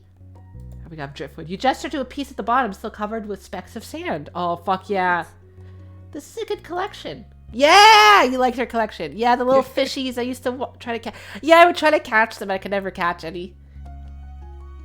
I also love fishing. I love fishing and just put them in a water bucket and then I just drop them back in. I never really like fish to eat. But fishing is so fun. You got the sense from the tone of his voice that he wasn't just saying it to be nice or to be like Shiloh. He actually meant it. Every time I actually caught one, I was like, oop. I could never catch them with my hands. They're so fast. Oh, right. I almost forgot. Shiloh is going to be here today. Wait, who's Shiloh? Yeah, I forgot who Shiloh. Lizzie's friend, or like her #1 fan, I guess? Do I have to see him? It should be okay. I mean, he's Lizzie's friend, not mine, but you know. Come on, check out my shells some more. Found this one under a big piece of seaweed that had washed ashore, and you pulled out the seashell after seashell, explaining where you'd gotten each one and holding them up against the light. Check out my shells, bro! Dude, this is so cool. There were big ones, small ones, pink, purple, and orange. Most of them were washed off in the bathroom sink when you brought them home, cleaning off the sand. This is incredibly relatable. Yeah, I totally... If I met someone for the first time, they're like, check out my box of, like, sea stuff. I'd be like, fuck yeah! Yeah. For the past few years, you've learned some of their scientific names. The collection was so huge. Had a lot of funny stories. I think your voice faltered a little bit, but you could keep... Yeah. Explain all the silly stories. Apparently fascinated either by the stories or by the shells themselves, Cole listened with what looked like the full force of his attention. Like when you almost got pinched by a hermit crab while searching for shells, and after watching him scuttle back into the sea, you found another empty shell that was almost a twin to his home. I don't think I've ever seen a hermit crab IRL before. Yeah, I don't think I've seen one either. I think they'd be so cool. They'd probably be scary. Aren't they like the flat ones? Hermit crab. Or are they the bigger hermit crab? Oh. Oh no, they're the ones like that have like the big shells. Shell. And I guess like when they grow out of it, they go find a new one. I think that's what they do. So like you could like pick up their shells after they're done with it. Fun creatures. Yeah, they're so cute. But I'd be so terrified. Yeah, I wouldn't want to hold one. If I went to someone's house and they showed me their cool collection, I'd be seduced instantly, literally same. I've never seen a hermit crab beyond the touristy shops, but I have dug up some sand crabs. Oh yeah, sand crabs are like the flat ones. Have you ever seen a ghost crab? Crab? I don't think so. I'm gonna Google that right now. Ghost crab. Oh, so they're like white. So they like blend in with the Sand. the sand. Are they kind of like translucent? I don't know if it's just my eyes playing tricks on me. Their eyes are so weird. It's so cool. They have like cartoony ass eyes. They like stick up. Oh my god, it's kind of creepy but kind of cool. Oh my god. That's scary. They're nocturnal. That's cool. They're scary but cool. Looks like they have no thoughts in their mind. Yeah. My family used to go to the beach after dark just to search for them with a flashlight. They're like really cute, but their eyes like creep me out, but also really cool. God.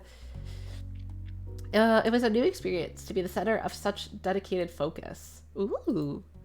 But Cove hadn't been mean to you, so you didn't mind. You smiled at him every now and then while showing him your collection. Kids, come down to the living room. You could tell the idea was making him unhappy, but Mommy wasn't giving you much of a chance to hang around. Cove hadn't been like this meeting you. You guessed it was because he thinks you found each other by accident, not that a parent made it happen. Mr. Holden must be right that telling Cove his dad was part of that would be a bad idea. Before you knew it, you'd both been escorted downstairs and deposited in the living room, ready for Shiloh's visit. The two of you sat side by side on the floor of your home's entryway. I always see their eyes as like cute. It's interesting having someone think they're like cute but kind of creepy because like they look so cartoony. Like it's almost uncanny, if that makes sense. Cause like this is what looks like would be like a cartoon crab. I don't know if that makes sense. I brought the box of shells. I want to keep looking at them. Oh, he has my box of shells. He's so cute. Okay, but be careful, because I care about my shells. Okay, but be careful. I will. So he knows I care about them. You weren't sure if you could trust someone else with your treasures yet, so you stayed next to him while he opened the lid and peered inside. Yeah, that's something I would do as a kid. Cove reached in and pulled out a big orange shell. Oh. Like he hadn't spoken aloud yet, he turned to you and held it up, his eyes shining. I think this one's the best of them all. Look at his cute face! Oh. I love his eyebrows. Like, he's so cute. Yes, squiggly. Yeah.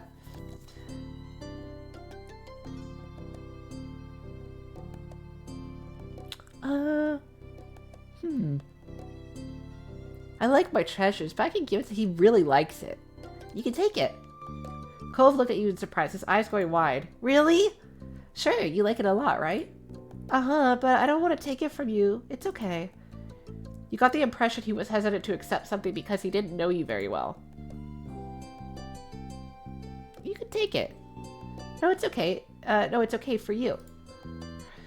You pushed the shell against Cove's chest, willing him to receive the present, but Cove firmly shook his head and kept his arms tight at his sides.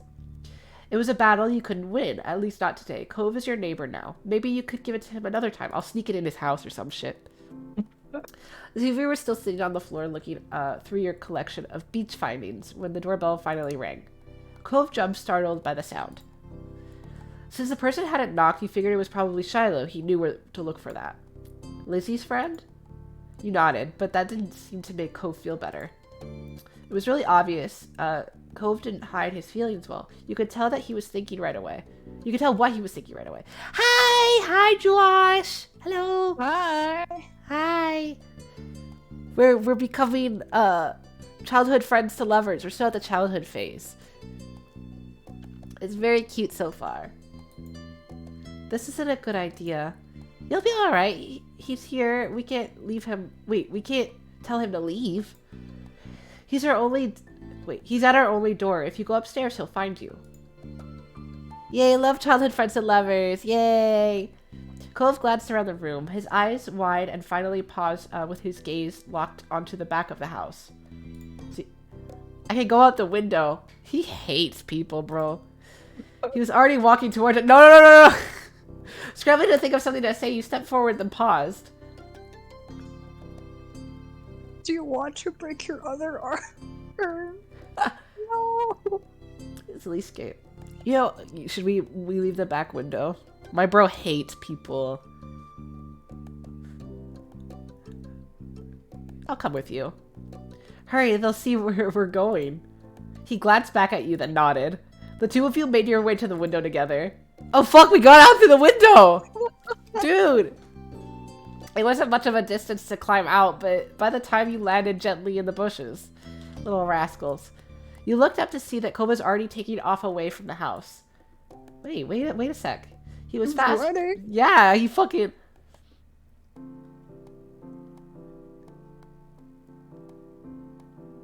Let's, we're both really slow. Cove, I'm coming! You ran as fast as your legs would take you, grass whipping around your ankles as you did so. Cautiously, Cove slowed to a halt and looked back at you. Where are you going? I don't know, somewhere else. I just don't want to see... Oh, wait, he found us! What the fuck? Groovy! You looked back and saw Shiloh huffing down the hill after you, the backpack he clutched bouncing all around along the way. What are you doing? Can I come? Go hang out with Lizzie. Why are you hanging out with me? Of course he found me all slow. But why? I thought he was just gonna hang out with my sister. He must have seen you leaving out the window and followed behind. Hi. He's so fucking little. Aww. Oh. Do you want me to... Oh yeah, if you're done eating, if you want. Yeah. Okay. I will to you. Oh, hi. Are you Cove? Yeah. I'm Shiloh. Okay. Yep. Are we going back?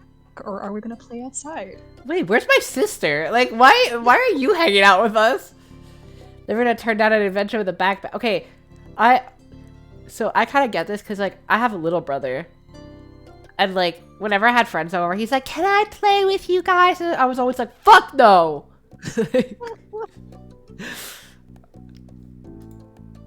Shiloh's eyes moved between you and Cove. The smile remained strong on his face. It was a tiny frown from Cove in response. You were just grateful he hadn't asked why you had been running away. Inside, we left the box on the floor. Oh, my box. Right, my shells and stuff. We have to make sure they're okay. Oh, he's so cute. Now I kind of feel bad for running away. With Shiloh trailing behind you and Cove headed back toward the house. Well, our escape plan didn't work. Why is he in my room? Where is my sister? Like, I don't understand. Why is he hanging out with us? The plan for the just somewhere else. Yeah, where the fuck is Lizzie? The plan for the afternoon, at least as far as you were concerned, was to sit and look at the beach things some more. Hey, check out this scallop shell I found. Cool, right? It's a pretty color, kind of like my cast. Yeah. The beautiful glittering pink did look a little bit like the wrap around his arm. Pink is a nice color. So true. Okay. Damn! Yo, he wants his kid to shut the fuck up. Like, Is it your favorite? Not really. actually, I hate pink. What is? I feel bad now. Maybe green or blue. It might be yellow. Oh, those are all cool. I guess. Bro. Doesn't want to interact. No, I'm gonna... I like those colors too. Yeah. Both of them smile. Okay, good. Okay, guys, get along. Can you guys lighten up? Like usual, it didn't take long for Shiloh to get fidgety. Lizzie was his favorite. Without her around, Shiloh didn't seem to know what to do with himself. Where is Lizzie? Everyone liked that. And Cove wasn't like your sister. He wasn't that much like you either. Is Lizzie coming back? Yeah, where the fuck did she go? Don't know. Where'd she go? Yeah, let's find out. I think she's at the beach, probably. But you're Lizzie's friend. Why are you at my house? Why aren't you at the beach? Is she playing at her park? Cove's eyes lit up at the mention of the park, and he looked towards you. There's a park? Let's go to the park. Yep, but it's old. We should go to the park. Can you show me? I want to go. Let's go to the park. He started getting up before you had even answered, and Shiloh jumped beside him in excitement. Really? You do too, right, Groovy? The park is fun. It is fun. It is fun. I love it. I love them. I love parks. Yeah, it's right at the beach, so there's lots of fun stuff to do and lots of sand. It has a jungle gym and a bunch of swings. Yeah, a jungle gym. Let's go. I love that. Can we play Sandman? I fucking love playing Sandman. That sounds like it could be cool. So, are we going to find Lizzie? Yeah, let's go find Lizzie. Get this kid off my hands. I don't know. I never really wanted to see her. I just want to check the park out. Damn! He's like, fuck Lizzie. Adrift without any direction, Shiloh finally turned to you. Okay. Shiloh's like, yo, this kid is like kind of a downer. He perked up. Both boys wanted to go. It was only fair. Yeah, we should go to the park. After getting permission from your moms, the three of you were ready to head out. It was a short walk to the park. Lizzie had convinced your moms that it was so short she should always be allowed to walk there by herself. When you found her, she was hanging on the jungle gym, swinging back and forth. Hey, Lizzie! Her face lit up when she saw you, her big brown eyes going wide. Groovy, Shiloh. Hi. She dropped to the ground and landed with a soft thud in the sand. In a split second, Shiloh had abandoned you two and scrambled over to stand by her. You were used to being left out when it was just the three of you, but now Cove was here. You wondered if he would leave too. Damn, Lizzie! Who's that? It's Cove. He's new. Hi. I remember. Hi, Cove. Welcome to my park. Nobody ever comes to play Damn, it's here. her fucking park. So this is where we get together. Oh, yeah, the sunflower seeds. That's so cute. And, like, her shell earrings. Like, yeah. I didn't even notice. Dude, she's fucking slayed. Is she younger than me? I thought Lizzie was her. Because Is Lizzie her older sister? I don't remember. They said. I forgot. Because, like, Shiloh looked younger. So I thought maybe Shiloh's younger and she's older. I don't know. Oh, why did my face stop tracking? Hello? Okay, I'm back. What the fuck? Hold on. Okay, there we go. She's the tallest kid, so she should be the oldest. Yeah, but weren't girls always taller at first? I don't fucking know. Anyways. She gestured wildly with her arms as if to present the area to the newcomer. While Lizzie continued talking, you took the chance to kick off your shoes and wriggle your toes throughout the warm sand. I love doing that. I love putting my bare feet in warm sand. Yeah. Nice, huh? In this neighborhood, I'm the one who comes up with the ideas. Damn! You are? Uh-huh. Yeah, I am. Who else could handle the job? So true. Lizzie is the oldest. Okay, so she's older than me. Okay. By a lot. My mom said you're Groovy's age. Yeah. Thought so. I'm still the only one in this group with double digits. So she's at least 10. Yeah. What about other kids? Other kids? What the fuck are other kids? Mouth dry, you know what time it is? It's hydration check. I got coffee. Hydration check, let's go. Everyone sip.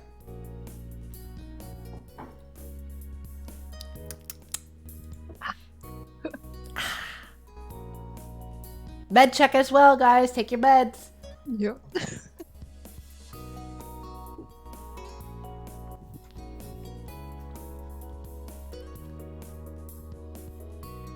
Oh, whenever you're ready. Oh, yeah, I'm good. Sorry. I don't want to rush you. It's okay. You're good. You didn't read this line yet, by the way. Oh, never mind.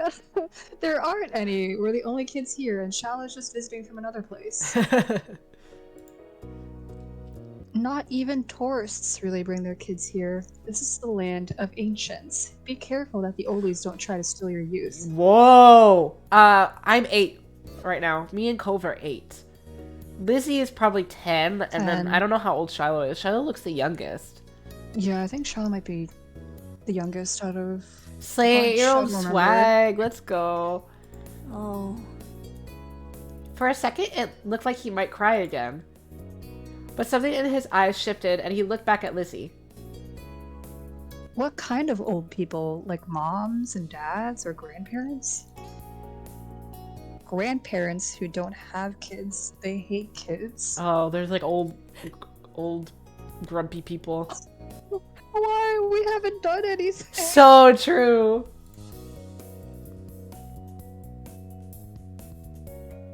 Only some of them don't like kids. Retired people. You interjected quickly, hoping Lizzie wouldn't take things too far. Cove sniffled, his forehead increasing with worry. Damn, he's like, damn, these old people hate us. Lizzie was staring Cove down, but Cove wasn't even looking at her anymore. He didn't seem to care that she was there. He went into his own head. Shiloh was the next one to speak, completely unaware of the situation. He's a little bit of a crybaby, isn't he? Poor thing. Poor thing. I met Lizzie and Groovy in school. You'll see tons of kids there when summer is over. I don't want to go to a new school. I don't want summer to end. Oh boy. Mood. Yeah, Shiloh looked down to the dirt. He hasn't had much luck striking up conversations with Cove. Dude, Cove hates this little child. I like summer vacation a lot too. At the building tension in the air, all the building tension in the air suddenly vanished when Lizzie laughed. At Shiloh's discomfort at how weird she thought Cove was, at something else entirely. You didn't really know, but she laughed, face scrunching up. Okay.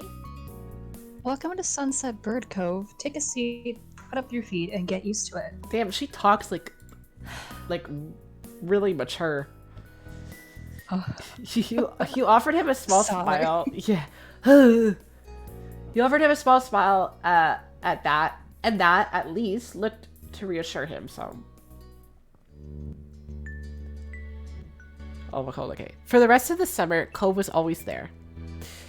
You saw him more often than Shiloh, and on some days, when she was in a bad mood or busy, you even saw him more than Lizzie.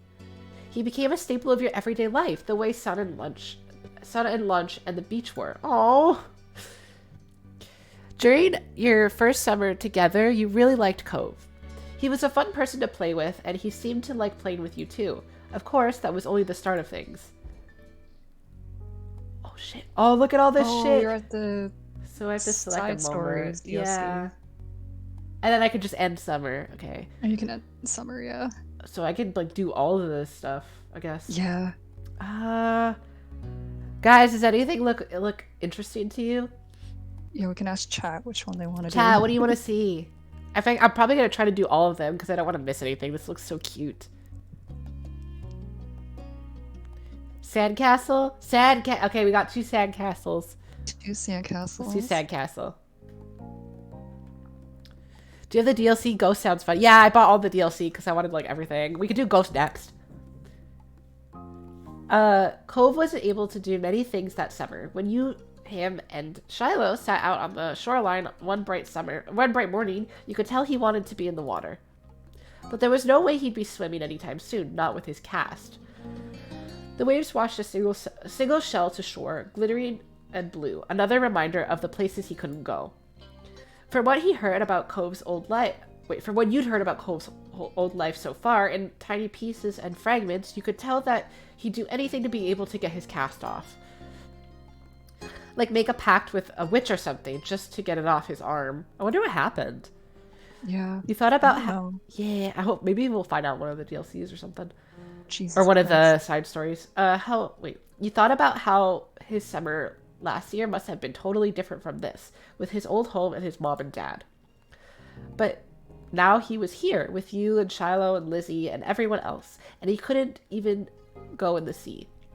This town wasn't bad. It had all your favorite things in it, but sitting there on the same beach you'd grown up on, you could understand that not everybody else felt the same way about Sunset Bird as you did. You watched him from the corner of your eye, quietly, and he finally said aloud that what you had been pondering. I wish I could go in. Aw. The water? But I think, can't you like put a plastic bag on your cast and stuff? I think like you that's how you can. take a shower, right? Yeah, I think. Yeah, you put a plastic bag, I think. Mm-hmm. Yeah. I had a girl in soccer who broke both of her arms. Oh, jeez. So she had 2 casts when she came to soccer practice. It was kind of funny. Like, she would laugh about it. Like, it was it's pretty funny. I mean, at least you don't need your arms for soccer. Oh, That's true. Oh, I'm sorry. You're gonna be able to do it. Oh wait, you're gonna be able to do it soon. My mom broke both her elbows at once one time. Oh God. The good news about soccer instead of basketball. Yeah, I guess like you could break anything. Like, do you put a whole arm cast for breaking your elbows? She fell skating. Ugh. I hate skating accidents. Cause like, ugh. One time I was in skating and I got confident enough where I didn't have to wear like knee pads and like a helmet anymore. But the thing is, so like our skating classes basically, it was multiple classes on one skating rink, and you have your area of the skating rink. Right. So I was like, we were in a circle like listening to our teacher, and I guess another class was like skating around the rink. One of the fucking people was losing balance, so they grabbed me and like pulled me down to get their balance back, and then skated away. What the fuck? Yeah. I fucking hate people.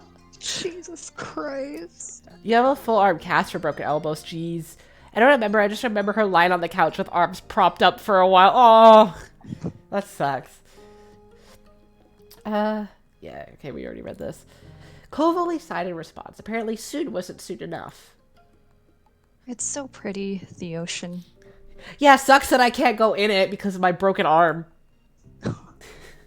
And huge. There could be anything out there, like mermaids. See, I literally was saying this. Yeah, soon is forever for little kids. yeah.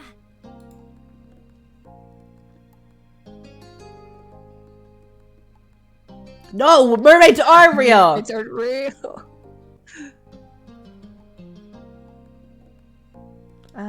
I'm fine here on land. Alright. Sorry, damn. I'm just saying. Obviously not interested in hearing much more of your input on the situation. Cove turned to the water. Damn, Cove, why are you being a cunt today? But as he looked away, something about Shiloh's slow, careful movements caught his eye. Hey, are you building a sandcastle? Sort of. I was only playing around while you were talking. I'm listening. Maybe I could too. I've only made big piles before. I am really bad at making sandcastles. Cause like I you have to remember the... You have to like find like wet sand so it actually sticks. Right, yeah. And then like building the sandcastle itself is like... Yeah, I like I had I had pails. I had pails, but like I couldn't, when I tried to like put them on top of each other, they just break. I never learned the secret of making a sandcastle.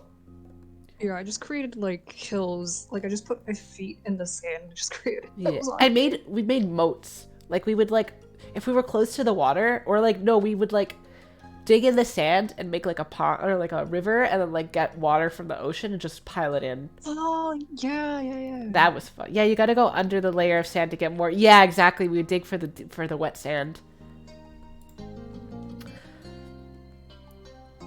Oh, am I supposed to read this? Oh yeah, it's okay. No, I just switched it now. Oh, it's really nothing special. I'm sure you'll be good at it right away. Well, how do you do it then? Shiloh's cheeks lit up. You could tell he was a little bit uncomfortable to have Ko's expectant stare on him. I'll play too. I've never made one before. Okay. He puts his hands back to his seashells and sand and nodded. I don't do a lot. Here's how I like to get a house started. Shiloh focusing more intently than you'd ever... Excuse me. Excuse you. Seeing him guided the two of you through the process. It didn't take long for the three of you to each have humble structures prepared. That's all, kind of. You can do anything now, like make it bigger, add some seashells, carve a pretty pattern. I bet you'll have great ideas. Okay. I'm gonna make it bigger. Mine is gonna be a real castle. Let's go. Cool. Cool. This is gonna be a house. I love sand houses. Looking at the base of your sandcastle you decided to make... I'm making a mansion, bitch! Looking at the base of your sandcastle you decided to design a mansion. The better part of the next hour was spent focusing on your work. The boys were the same. Even Shiloh didn't sneak as many peeks at everyone else as he usually did. Ooh, look at the castle! Ew. Finished shaping before either of them did, glancing up from what you'd built. It seems like you got done so fast because they already searched around for extra decorations. Shiloh had grabbed most of the really interesting stuff, and Cove had a lot of the shells, but there were still options. The first thing you reached for was sea glass. Let's go sea glass. It was the best fit for your mansion, you decided. It was see-through and sparkly, so you put it in a funny place where you where it'd take a second to look to see it. Yep. Wait, I'm having trouble with the fucking medium.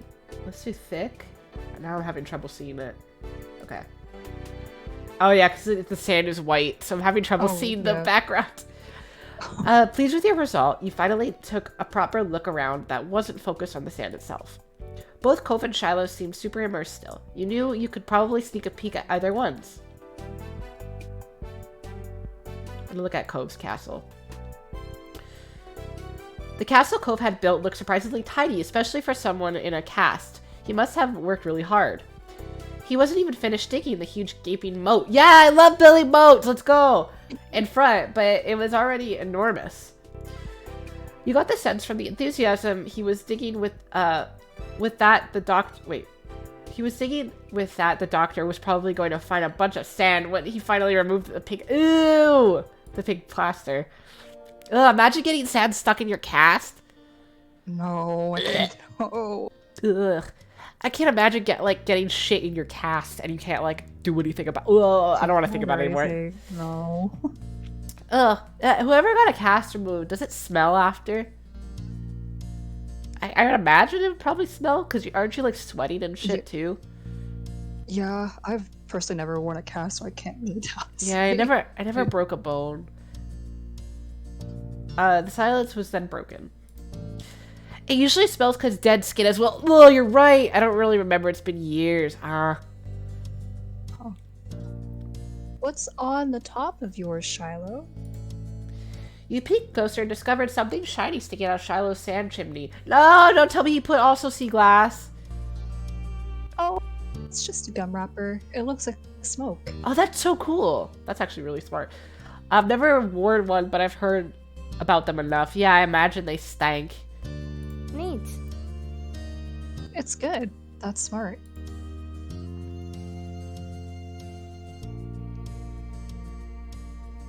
You should be an architect. You'd be good at it, Shiloh. Shiloh smiled without a word. And that was that for the current topic. Groovy, can I see what you did? Hell fucking yeah, sure. He scooted just a bit nearer and began surveying your work. All you really knew about mansions were that they were supposed to be big, so you'd gone really big. It was the size of the country club that Lizzie played golf at, compared to Cove and Shiloh's buildings, probably even bigger. Shiloh quickly decided to jump in on the new conversation. Hey Groovy, what did you do? This is my mansion. It looks great. Your house is so big.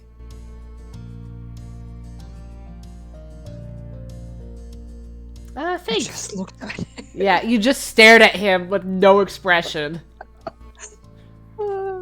You're welcome. I don't think that's the same as a house. I mean, it's a big house. Hmm?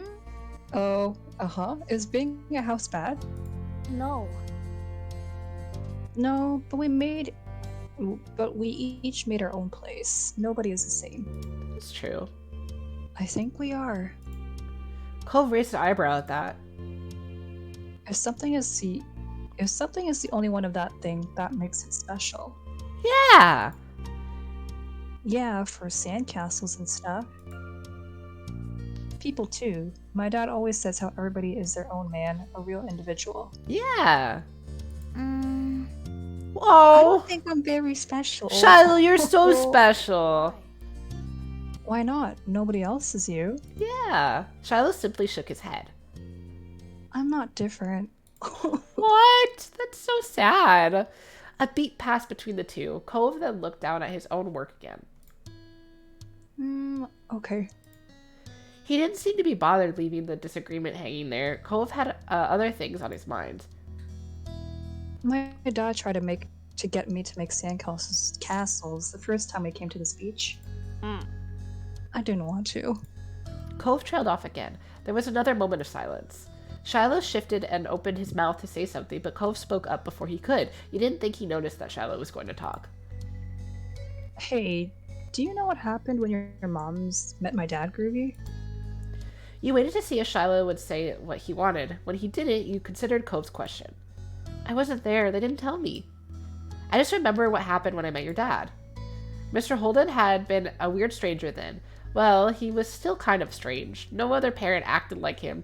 But you knew him better at this point. Okay, well, whoever missed it, he tried to bribe me with $20 to hang out with Cove.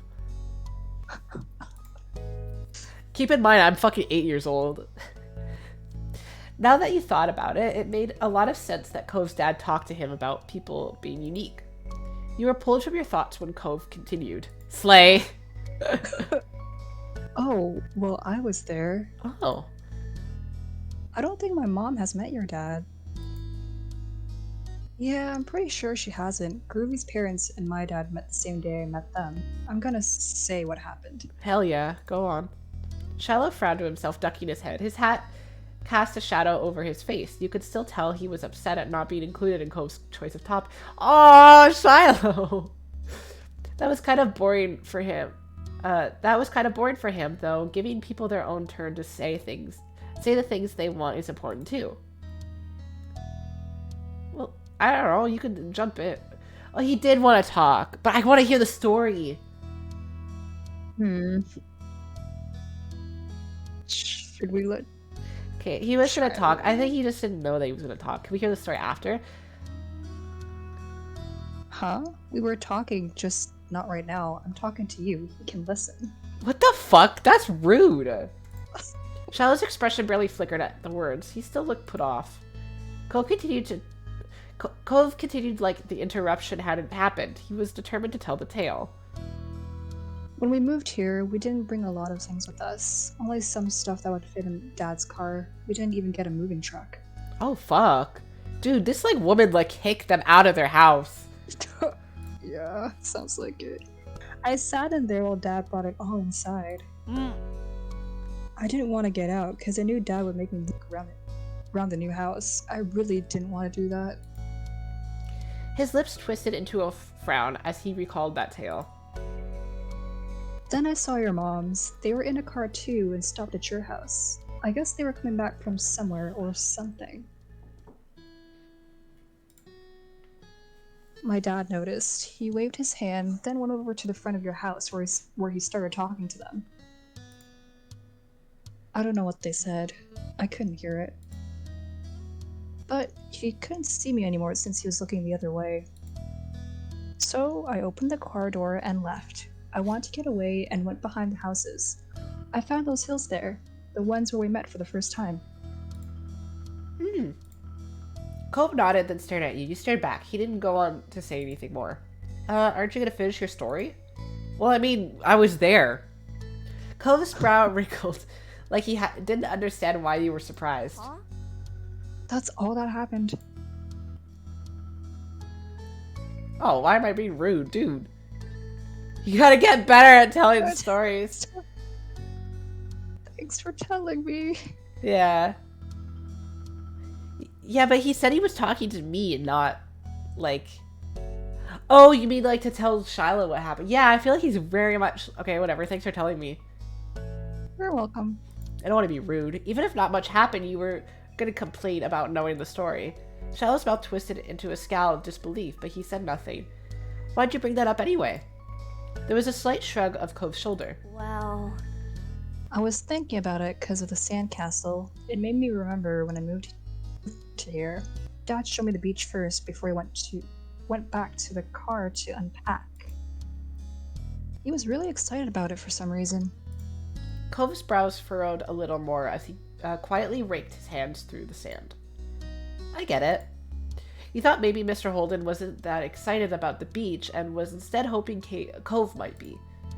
But the line of conversation had come to its end. Even Cove was done with it. Some other topic had popped into his head. Shiloh fidgeting uncomfortably in the sand had made Cove aware of his presence again. They looked at each other, and you could only wonder what this might be about. Hey, Shiloh. Yeah? Why are you always turning so red, even when nothing is happening? He's a shy little guy. Clearly startled, he jerked back. Neither you or Shiloh had expected that to be how he got included in the conversation again. Me. I don't know, I guess. Okay, it's kind of weird. Cove, you're so fucking rude. Shiloh's eyes were wide with embarrassment, and his lips twitched, and he was blushing even harder than before. Maybe it wasn't only this. Perhaps it was just simply the last straw. But it was a big deal to Shiloh, a huge deal. He didn't just look sad; he seemed almost panicked. Oh my god, no! You weren't sure if he was about to cry or run away or what, but you soon got an answer. Why do you wear glasses? Most kids don't wear glasses, and nobody is named Cove. Damn, get him. Come. Ah! Who asked you to come? It was probably just your dad bugging Groovy's family some more because you don't have anyone else who will ever play with you. Oh my god. Oh god. I'm not gonna lie, he did kind of deserve that. He was kind of treating Shiloh kind of shitty. Yeah. I'm not involved in this. This doesn't involve me. Cove blinked. Get his ass shot. Yeah, Cove kind of deserved that. The tension on the beach was suddenly uncomfortable in a way you didn't know how to laugh off. It didn't seem like the kind of thing he'd get upset about, though. You hadn't ever known what kind of thing would bother Shiloh. Yeah, if you upset the person who never gets upset, sorry, you kind of deserve that. Like, yeah. I'm sorry. No, it's okay. Don't apologize. Me too. I was just wondering. Okay, we're all good.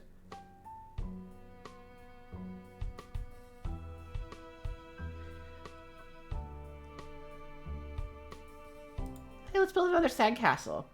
The day's gonna be over soon. Ah, Groovy, you're right. The sun is going down so fast. Yeah, I think he's a good boy. He's only, like, listen, you're kids, you don't know proper, like, social shit. Cues and yeah. Yeah, you don't know social cues and stuff. You all went back to making more sand buildings, but the whole mood had changed. Aw. Shiloh's cheeriness was clearly gone, and Cove looked as confused as ever about why the other boy had blown up. The air stayed uncomfortable the rest of the afternoon, right up to the moment that Shiloh's mom appeared at the beach to take him home. At least you'd try to do something to resolve it, though, and it seemed like it helped. Even though Shiloh's smile when he said goodbye to Cove wavered, it stayed as bright as ever for you. That had to count for something. But with Shiloh gone and the sun going down, you knew it was time for you and Cove to head to your own houses. The two of you trailed out of the park together toward the neighborhood. The walk home was quiet. You passed by familiar landmarks, shoes trumping against the sidewalk in near perfect unison. Cove was clearly caught up in thinking about something. What's up?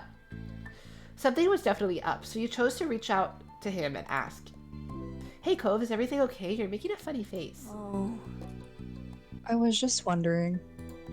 Cove fell silent again for a few more seconds, then sighed. Why'd Shiloh act like that when I said he was all red a lot? Well, you told him he was weird, dog. Can I say, and there's nothing, okay, I don't know, it's just Shiloh, he gets embarrassed. Hey, you were being rude to him. Yeah. Or you shouldn't make fun of him. You shouldn't make fun of him. I was. Dude, you called him weird! Weird. It sounded like you were to me. See, like, okay, I like this answer because it's like, well, to me, you came off as rude. So then he's like, okay, so maybe I came off as rude to Shiloh. I didn't mean to. I guess I can get it, why he would do that. Sometimes I get really mad too. Oh, okay. Despite seemingly coming to a conclusion, Cove's mood was still sour. Hey, Groovy, was Shiloh telling the truth? No, he was just mad, huh? His gaze left yours as he dug the sole of his shoe into the ground. He looked oddly vulnerable for a second. Does my dad make you hang out with me? I know he talks to your moms about that a lot. An uncomfortable weight settled in your chest at the question. You liked spending time with Cove. You didn't even have to think hard about it. You knew you did. But you couldn't help feeling guilty. Cove still didn't know what happened when you met Mr. Holden.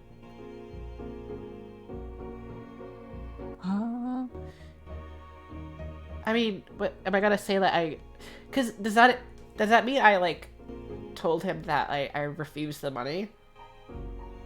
Or should I just say nobody's making me oof? Like I want to be honest with I want to be honest with him. I think nobody's making me. Again? I don't remember. I think like Green was like emotional or something. Because you do it either way. That's true. And it's not like I'm keeping it for. It's like, hey, so like, if I took the money and then said this, I think it would be almost like a lie. Mm-hmm. So I'll just. Green was cunty? Maybe. I thought blue was like. I don't remember. Anyways, nobody's making me spend time with you. Cove's shoulders relaxed. You hadn't even noticed that he had tensed up. Yeah, that's what I thought too. Aww. I don't remember. I should have paid attention. Anyway, I didn't think you were pretending. I just wanted to make sure it was okay is all. Okay. Thanks for telling me. Aww. Your throat tightened. It was hard to meet Cove's earnest gaze again. Keeping secrets was hard. You're welcome. By now the two of you were on the sidewalk near your houses. It was time to part ways. Let's give him a hug. You stepped forward and wrapped your arms around him tightly. You turned your head, resting your cheek on his shoulder. Cove stood there awkwardly with his hands at his side. He wasn't much of a hugger, but you didn't get the impression he was unhappy that you were. Bye, Cove. See you tomorrow. Yeah, bye, Groovy. Aww. You pulled away, then jogged towards your house. When you looked back, you saw Cove making his way back home, too. As if he felt your eyes on him, he turned around, he waved. You did, too. Aww. You still felt a little unsure with what you were supposed to do about the deal Cove's dad had offered. Okay, maybe I feel like I should have told him. You don't want to say something bad or something you shouldn't. You had no idea how Cove would take it either. It would be terrible if it made him feel bad. What if he didn't want to play with you anymore? You might change your mind sometime. There was always tomorrow, after all. But, for now, it was definitely something that you'd keep to yourself. With a final look, you went inside your house. Damn, I didn't know they'd make me feel so guilty about not saying it. Damn. Okay. So I heard Ghost next. Let's do Ghost. Ooh. The night was incredibly still. You really couldn't ignore how silent it was. It was almost eerie. You could even hear Lizzie snoring in the next room over. It was hard to believe how much of a blur today was. Summer sure did slip right past you. You flicked through the moments like pages in a scrapbook as you laid in bed. The ones that stuck out all seemed to include your new neighbor, Cove. It was funny how he had become such a big part of your life in such a short span of time. You thought a lot about what adventures you could have tomorrow until sleep started to catch up to you. Then you heard something scrape against the window. It wasn't that uncommon for wind to push a tree branch against the glass. Summer breezes were the worst sometimes. But the more you tried to ignore it, the louder it seemed like it became. It was like something was trying to get your attention. You lifted your head off the pillow to get a better look. Nothing was there. Nothing you could see, at least. We're gonna investigate. You practically jumped out of bed and crept down the stairs to go outside. Damn, our house is so fucking nice. Like, look at this. I know, right? Like, what the hell? I want a house like that. Yeah. I guess, like, that's the kind of house you get when you live near, like, a beach. Mm-hmm. I couldn't, like, see myself having a house next to a beach. Yeah. So. Yeah. I'd love to live somewhere. Rich people house. Yeah, we're rich kids. Your moms were still awake. They stayed up so late, it seemed. Luckily, they were watching TV and didn't hear the soft click of the front door opening as you slipped past. Damn. Yeah, it reminds me a lot of a house I'd see in, like, Paley's Island. That's fucking cool. Like, look, yeah, look at this big ass fucking house. I had one quite a bit more inland. You looked around the neighborhood for a few seconds, checking over each individual house. So, when I said investigate, I thought it just meant I was gonna look out the window. I didn't think I'd, like, sneak out of the fucking house past my mom's. It looked normal, but it, like, in my fucking pajamas, I guess. Polly's. Did I say Polly's? Polly's is how you said Polly's? Polly's. Polly's is how it's said. Oh, it's said. Oh, okay. Yeah. Polly's. Polly. Polly. It looked normal, but it didn't feel that way. You knew you weren't supposed to be out here right now. It was exhilarating. Your chest was light and you couldn't keep the grin from your face. No one had permitted you to go out. In fact, no one even knew you were out. And yet, here you were. Polly's Island. You wondered what else you could do. What other rules were so ingrained that you had never even considered that they could be broken? Groovy. Oh shit, we're gonna find a ghost together? Oh, look at his sweater. Oh, his little outfit. Hey, Polly! You twitched at the sudden call, immediately calming down upon seeing Cove walking up to you. It was strange and yet completely normal to have him appear like this right now. What are you doing?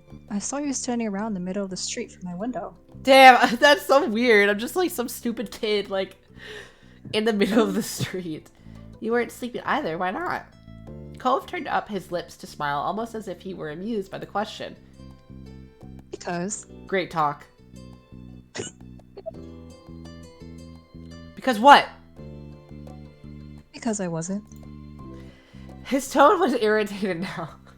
That wasn't really fair since he hadn't given you a proper answer the first time, or the second for that matter. Why aren't you sleeping? You weren't even in your house. I saw a ghost. Tempting as it was to turn his technique back on him, you decided to lead by example and show him what a real answer looked like. There was a strange noise coming from outside. I came to check it out. You heard it too? Oh, fuck. Cove hesitated for a moment, looking down the street before his aquamarine eyes fell on you again. Did it scare you? A little. Me too. I feel better that you're here. Aw. Me too. The two of you delicately smiled at that. Cove even chuckled a little bit. It was nice that you both felt the same way about things. Oh, he didn't want to say. He got like embarrassed because he's like, oh, what if he knows I'm scared? I was kind of wondering if it was the wind, but what if it's not? What if it's a person? What if it's something that's not a person? Oh, fuck. The unsettling noise suddenly rushed through the air. Cove and you flinched. Do you ever hear, like, when the wind is so loud it sounds like it's whistling? Yeah, it's Dude. like, it's too windy right now. Yeah, it's so crazy. It sounds even worse than before. Yeah, he's a little squiggly on his mouth. It looks like his eyebrows. Yeah. You were about to agree with him when the noise came yet again, tearing through the still night. The two of you rapidly looked around to find the source, but to no avail. There was no sign of an answer to this puzzle. You thought that. It could be a ghost. I am an 8-year-old. It's a fucking ghost dog. Invisible, creepy thing luring children from their beds. It had to be a monster. You were torn between the curiosity of discovering what the noise really was and being scared enough to want to run straight home and hide under the covers. When you and Cove locked eyes, it was like speaking without words. Your mutual anxiety hadn't gone away entirely. Hey, can you tell where it's coming from? I might listen while I'll take a nap. I really like the game. I want to play it too. I miss visual. Yeah, I need to play more visual novels again. I was on a visual novel kick like years ago. I need to get back into that. Not really. Oh, he said it for me. Yeah, he's good. He's like, I got this. Then we'll have to look more somewhere else. Maybe we'll see something. Okay, let's go. You clustered together as you walked the familiar streets of your neighborhood, drawing strength from each other's presence. Shadows cut corners and angles where you didn't expect them, distorting the features you saw every day. The noise came again, shrill and hard. It set your teeth on edge the way it grounds its way through you. Cove's throat bobbed. His eyes glistened in the dim light. Give him my hand. You really wanted to be there for him and wanted to show that. Your hand was left up for him to take. Cole's mouth opened wordlessly. There was a pause, but ultimately he accepted the offer. Hold hands.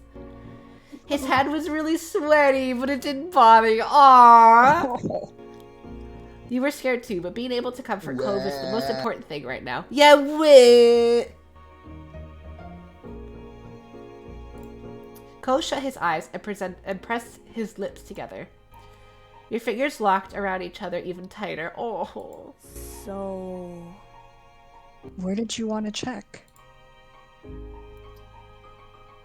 Let's check the hills. That's where we first met. Yeah. You and Cove ascended the hill, lit only by the stars in the night sky. The wind rippled through the grass and ruffled your hair without the sun's light to translate what you were seeing. Every bush at the distance looked like a creepy figure or towering monster. The noise was just as loud here as it was in your neighborhood, with just as little indication behind the cause.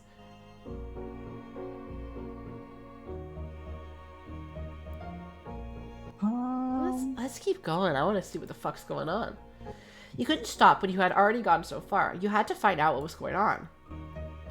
The top of the hill was an excellent vantage point to survey the town from. Everything appeared normal. There was no out-of-place sight pinpointing the answer to the mystery. Without visible markers to guide your way, you supposed it was up to you and Cove to deduce the source of the sound. The hill had many great hiding places, and you intended to check them all. You upturned rocks, peered up trees, and rummaged in the thick grass for anything that might bring some closure on all this. You stuck close to Cove as you hunted for the source of the noise. When the shrieking noise shook the air, seeing him beside you calmed your racing heart. Seeking to ease your nerves and put aside thoughts of what might be out on this dark, spooky night, you decided to strike up a conversation. Your search for the topic was more fruitful than your search for the noise. Your eyes fell on Cove's cast, and you were instantly inspired. Have you broken any other bones? No. Oh. It turned out that wasn't much of an engaging topic after all. I never broke a bone. Lucky. That put an end to your injury discussion. I want to know what happened. But Cove's calmer mood alleviated the bleak atmosphere like you had hoped it would. Cove cast his eyes out to the darkness, feeling bolder. Does this make you feel strange? We were people who heard weird noises at night and are out looking at it for what it is. It's like we're at the start of a book or a movie and we're the main characters. Yeah. It's a fantasy story. The world they found outside looked like their own, but it wasn't. They had stepped into another dimension without even knowing. Really? Yep, it's a dimension where everyone has been cursed to sleep until the monster making the noise is defeated. Oh, that sounds really cute. How are we going to defeat the monsters? We'll find magical swords that can defeat the dreaded beast with one blow. Okay. Well, whatever the noise was, you were confident that you had established that it was not coming from the hill. Once you were satisfied, nothing out of the ordinary was to be found on the hill, you had to consider your next step. Let's check the park. The private playground was as empty as ever. You could just about hear the mysterious sound if you were quiet, but it had simmered down to a whisper, so it's not here. Cove was practically shaking when he realized it had progressed far enough to reach there. He swallowed hard, but faced you with a determined face. My dad says, good detective work starts at home. He watches a lot of crime shows, so maybe it could be good to look closely. Yeah, okay. The two of you swept through every corner of the park. No monkey bar, swing, or tire went unchecked. Huh. He was squatting on the ground, squinting at something in his hand, intrigued. You checked over his shoulder so you could see too. Cove held it in his open palm. Coiled inside was a length of sparkly chain, grains of salt embedded in the fine line and links. Lifting it up, it became apparent how this had come to be here. You'd seen bracelets and necklaces enough to recognize that this clasp which held it together had snapped. It's broken. It's silver. Werewolves hate silver. Other things too, I think. If this noise is caused by a monster... It's a werewolf! Ooh. We can protect ourselves. Yeah. He flicked the chain as if cracking a tiny whip. I wonder if there's anything else we can use out here. Clove considered this, frowning. I should have grabbed some garlic before I left. Dang it, next time. His frown evolved into a scowl. It probably wouldn't have worked. Dad doesn't have real garlic.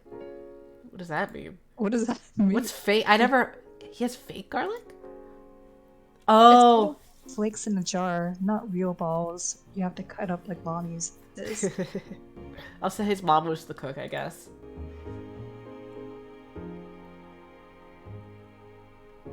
I mean, garlic powder is still good. I just like, I like chopping up real garlic though.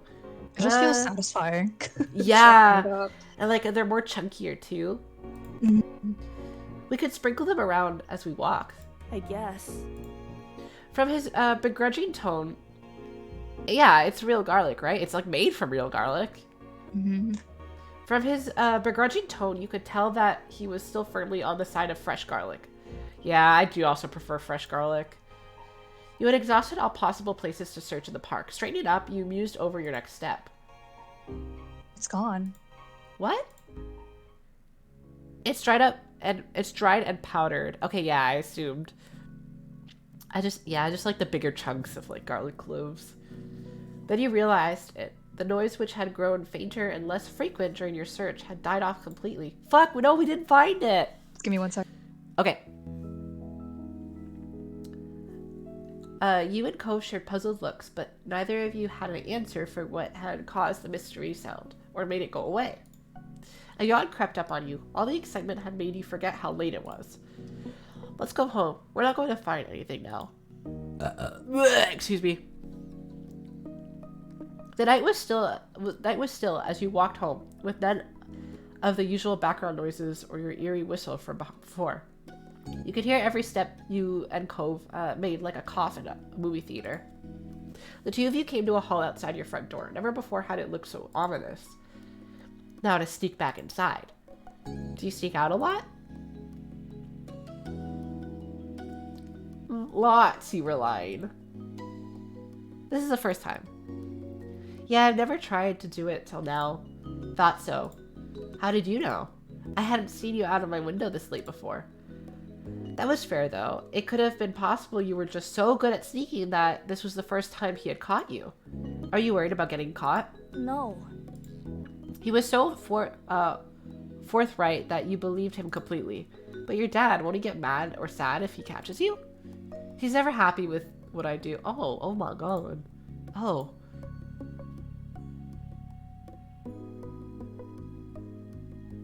You sympathized. That must be hard. Yeah, he and Mom do what they want. Why shouldn't I? Alright, I'm going in. Alright, bye. Okay, good night. Good night, Cove. Thanks for coming with me tonight. I'm not sure I could have done it by myself. I wanted to go with you. You beamed at him. You turned the doorknob as slowly as a clock's minute hand, holding your breath for the telltale click of the lock, then nudged it open. When all that happened was the door opening rather than the blaring alarm that you had feared, you melted with relief. Okay, wait, hold on. Hello. Oh, hi! Hi. Everything good? Yeah. Do you think you're good for 20 more minutes? Or, like, do you... Yeah, I should be fine. Okay, I just want to make sure.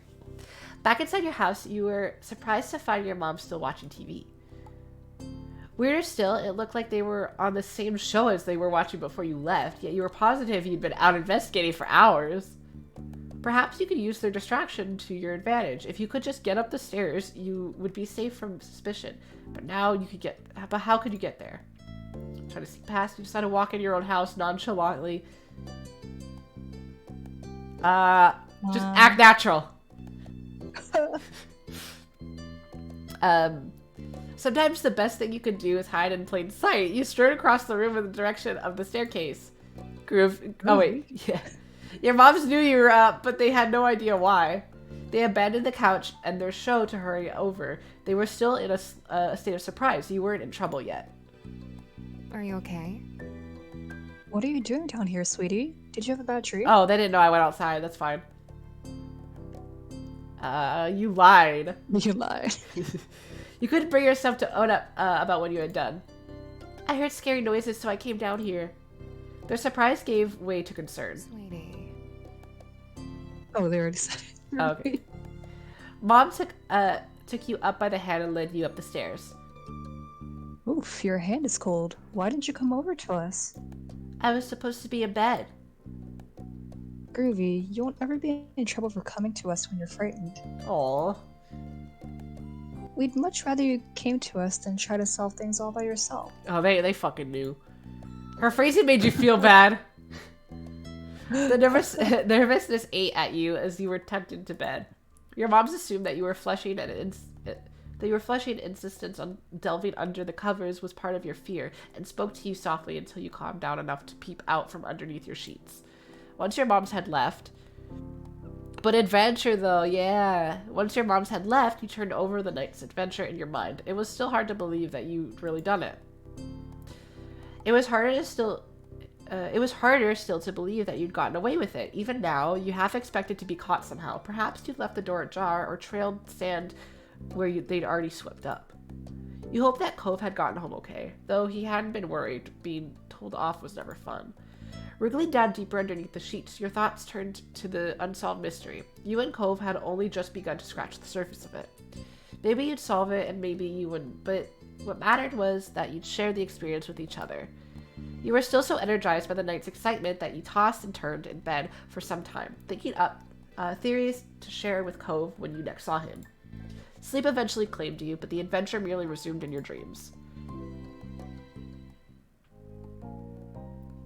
The next morning proceeded, most like usual, though your mom seemed to be giving extra consideration since finding you last night.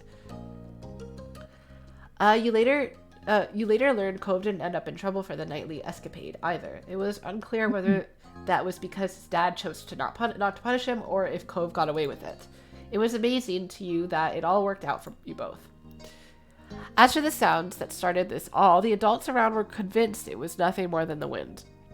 For your imaginative mind, that wasn't nearly enough. How could they accept something so simple so easily? Maybe it'd make more sense when you were grown up too. Oh, shit. All right, guys, do you have another one you want to do? We could probably do one more. It looks good. What do we want to do? Runaway sounds fun. Fireflies. Fireflies? Ooh, that looks cute. Okay, we'll do fireflies. All right. Oh, tonight we're going to catch fireflies. Oh, fuck yeah. At the blunt declaration from your sister, you looked up from your macaroni and cheese dinner. Fireflies were a familiar sight over summer, coming out on warm nights to dance through the sky. I never caught fireflies. Fireflies, they like exist. They're around here, but they're not common. But it's really cute to see them when they're out. Mm-hmm. Tonight was particularly balmy. Fireflies aren't around me, rip. But it's like warm there, no? You knew there were bound to be a ton of them around. I don't know what attracts them. Well, you are you? I started eating faster. I'm gonna eat fast. When I lived in SC in a trailer park, there were a bunch almost every night. Oh, that's so pretty. Whoa. A grin curved your lips as you started to eat a bit faster, excited for what was to come. It seemed like you were too excited, however, as you started to choke and cough on your food from shoveling it down so quickly. Mommy reached over to pat you on the back firmly, helping to dislodge the noodles and enable you to breathe again. You took a big gulp of water from your glass, giving your moms a sheepish look. Oops! That's a good idea, Lizzie. Can we ask Mrs. Tronico? Shiloh tapped his fork against the table excitedly, his face lighting up as he looked at Lizzie. It was unusual for Shiloh to still be here. Like always, his mom had to bring him over really early in the morning before her job started. But normally she would have picked him up by now. She called before dinner to let your moms know she'd be late. You didn't hear why. Probably more work things. You thought maybe getting to hang out with Shiloh for longer is what made Lizzie want to keep running around outside. Staying at home and watching TV was never an option for her with guests over. That's why you were pretty sure she'd get your moms to agree. Well, It's already so dark out there. Lizzie gave Mom the best puppy dog eyes she could, slowly spooning mac and cheese into her mouth while you waited there for the response. There. Let them go. Nights like this don't happen every day. Your parents exchanged a look when then Mom eventually sighed and nodded back. Yes! Yay! Along with Lizzie's cheers, you threw your arms up in the triumph, but waited until you'd finished chewing to say anything because you knew it was rude to talk with your mouth full. Fine. Fine. Just make sure you stay on the hill behind our house with all the poppies, okay? Duh. Duh, Mom. That's where most of them are. The idea had only just been planted in your head, but already you could just picture all the glowing lights spreading out in front of you, like the fairies from the bedtime stories Mommy read sometimes. All too quickly, it became a race to see who could finish their food first. No choking at the dinner table now. The thought of the little babies with their arms up in their mouth full. Aww. That's right. If someone died, we'd have to cancel the Firefly trip after all. Damn, too late, Mom. I already choked. I'm already dying. Mom said it like a joke, but you knew that they were both telling you kids to slow down. Shiloh did immediately. When you glanced at Lizzie, you saw her still eating faster than she should. Elizabeth, Jeez. no one is gonna die. Sheesh. Damn, she's so fucking sassy. A knock on the door interrupted Mom before she could no doubt scold your sister. I'll get it. Your big sister jumped out of her seat and ran over to the door, pulling it open without even looking out the window to see who it was. You shifted in your seat to try to get a glimpse of the unexpected guest. Hi. Good evening, Cove. Yay, Cove! Your mommy had already walked up to the door by the time you managed to see past Shiloh's flappy hat. Oh, hi, Cove! Oh, Cove, hi, you're here! Cove smiled at your enthusiastic greeting, and you hoped Mommy would ask him to stay. It didn't matter why he was there. It meant he could join you all in catching fireflies. Then, for a few seconds, Cove said nothing. He only stood there and looked up at your mommy with a face almost like he was considering turning around and leaving. My dad told me to drop this off because I guess he borrowed it from you. Cove took a familiar screwdriver from out of his large side pocket. Eyes now dropped to the floor. We left ours back home when we moved. Great, thanks. Bye. Lizzie, what the fuck, dog? That's my friend. Thank you. Thank you. Here, why don't you come inside for a bit? Lizzie crossed her arms and lifted her chin. Cove shrugged, and Mom stood from the table too. I'll give your dad a call to let him know you got here all right. Cove shuffled fully inside, eyes remaining on the ground. Mommy closed the door behind him. Hi, Cove. Shiloh gave Cove a friendly smile while waving by holding up his hand and opening and closing his fingers. Cove nodded in response. Cove, are you going to catch fireflies with us? You could see Lizzie eyeing you for mentioning the excursion to an outsider, but she'd get over it. You hoped Cove would say yes. That way you wouldn't be the odd one out with Lizzie and Shiloh anymore. yeah. I can do that. I never caught one before. It's too bad he didn't have a chance before now. The fireflies weren't out when he first moved in, and there must not have been any where he used to live. We can't go until after dinner.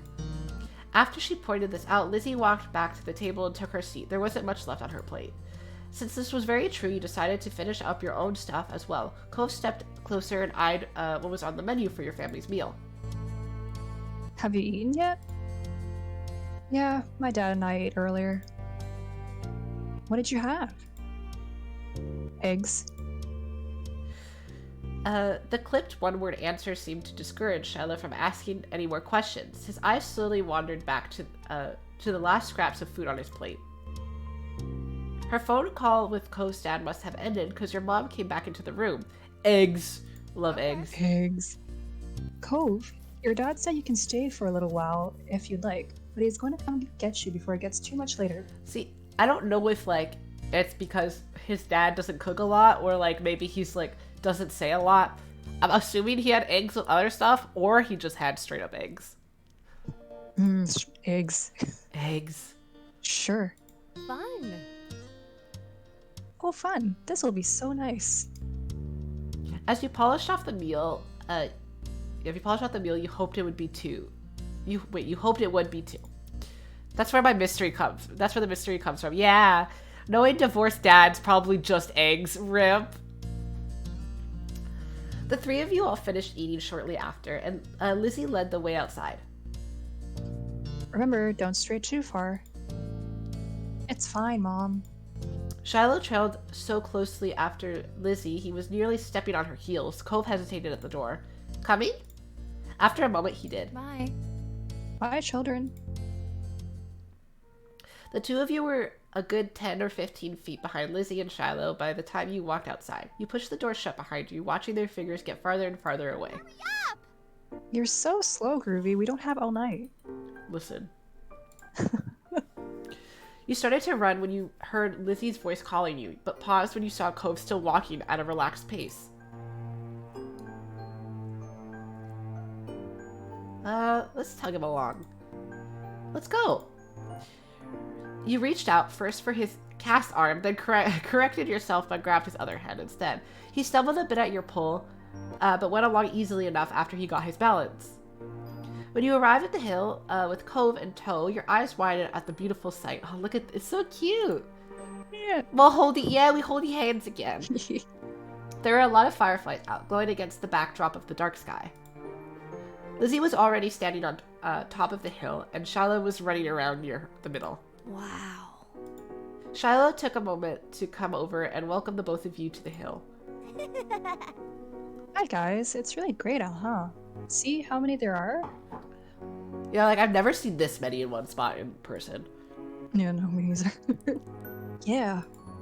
A firefly danced through the air, landing on Cove's sea green head. Oh my god, they never landed on my head.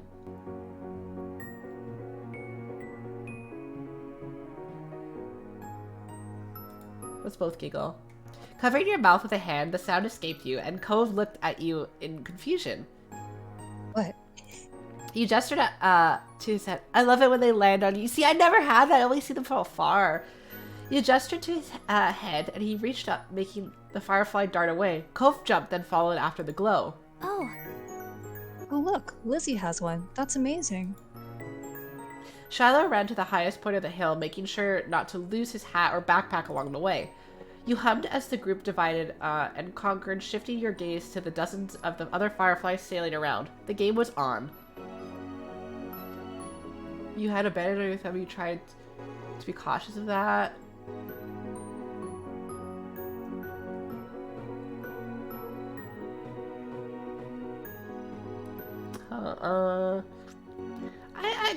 I got scratched up a bit when I was a kid, I'll say. Too bad it's just on your hand, and you try not to be cautious of that.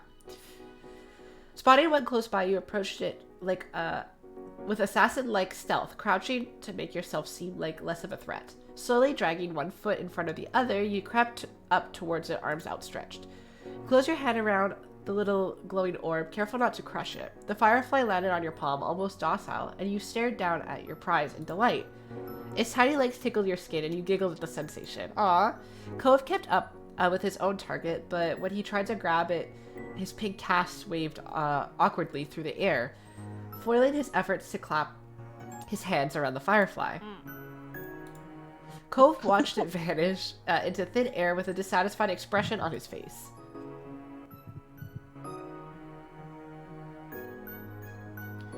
Try again. You'll get the next one. Did you catch one? You nodded, and Cove gave up his hunt for the moment, coming closer and peering at the insect still crawling on your palm.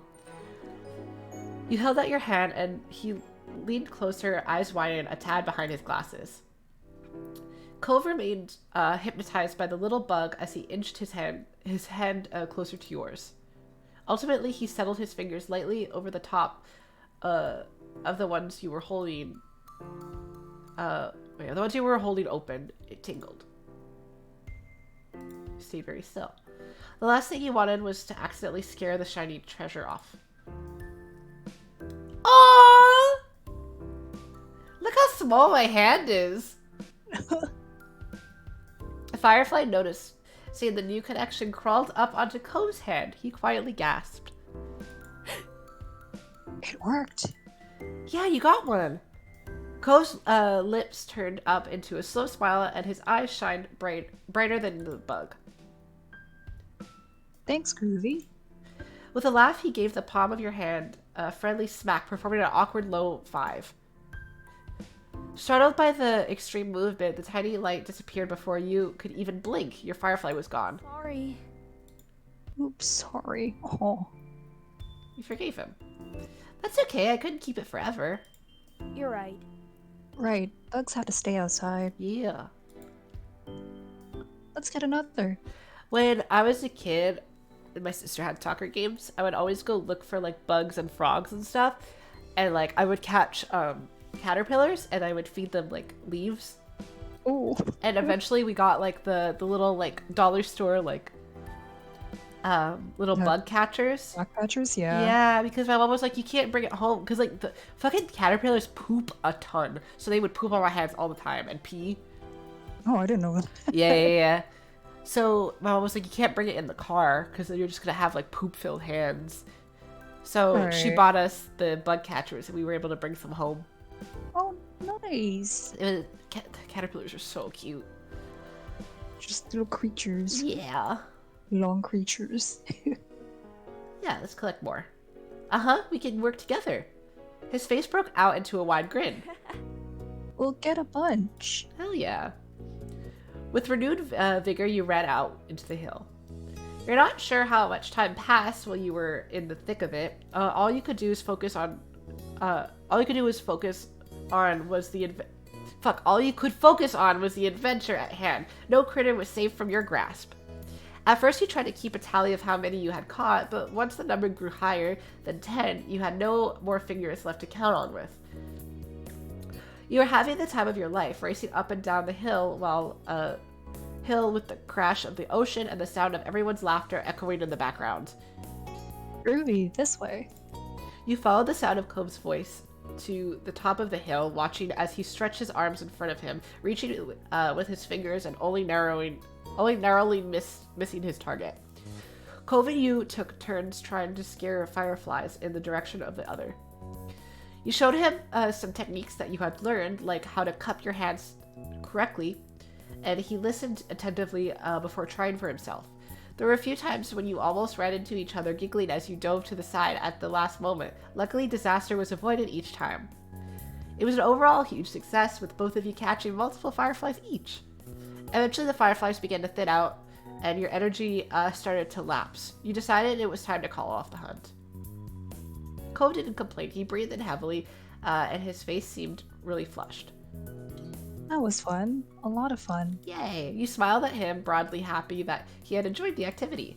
Yeah, it was. Come on! Groovy, Cove, get up here. We're gonna have a race.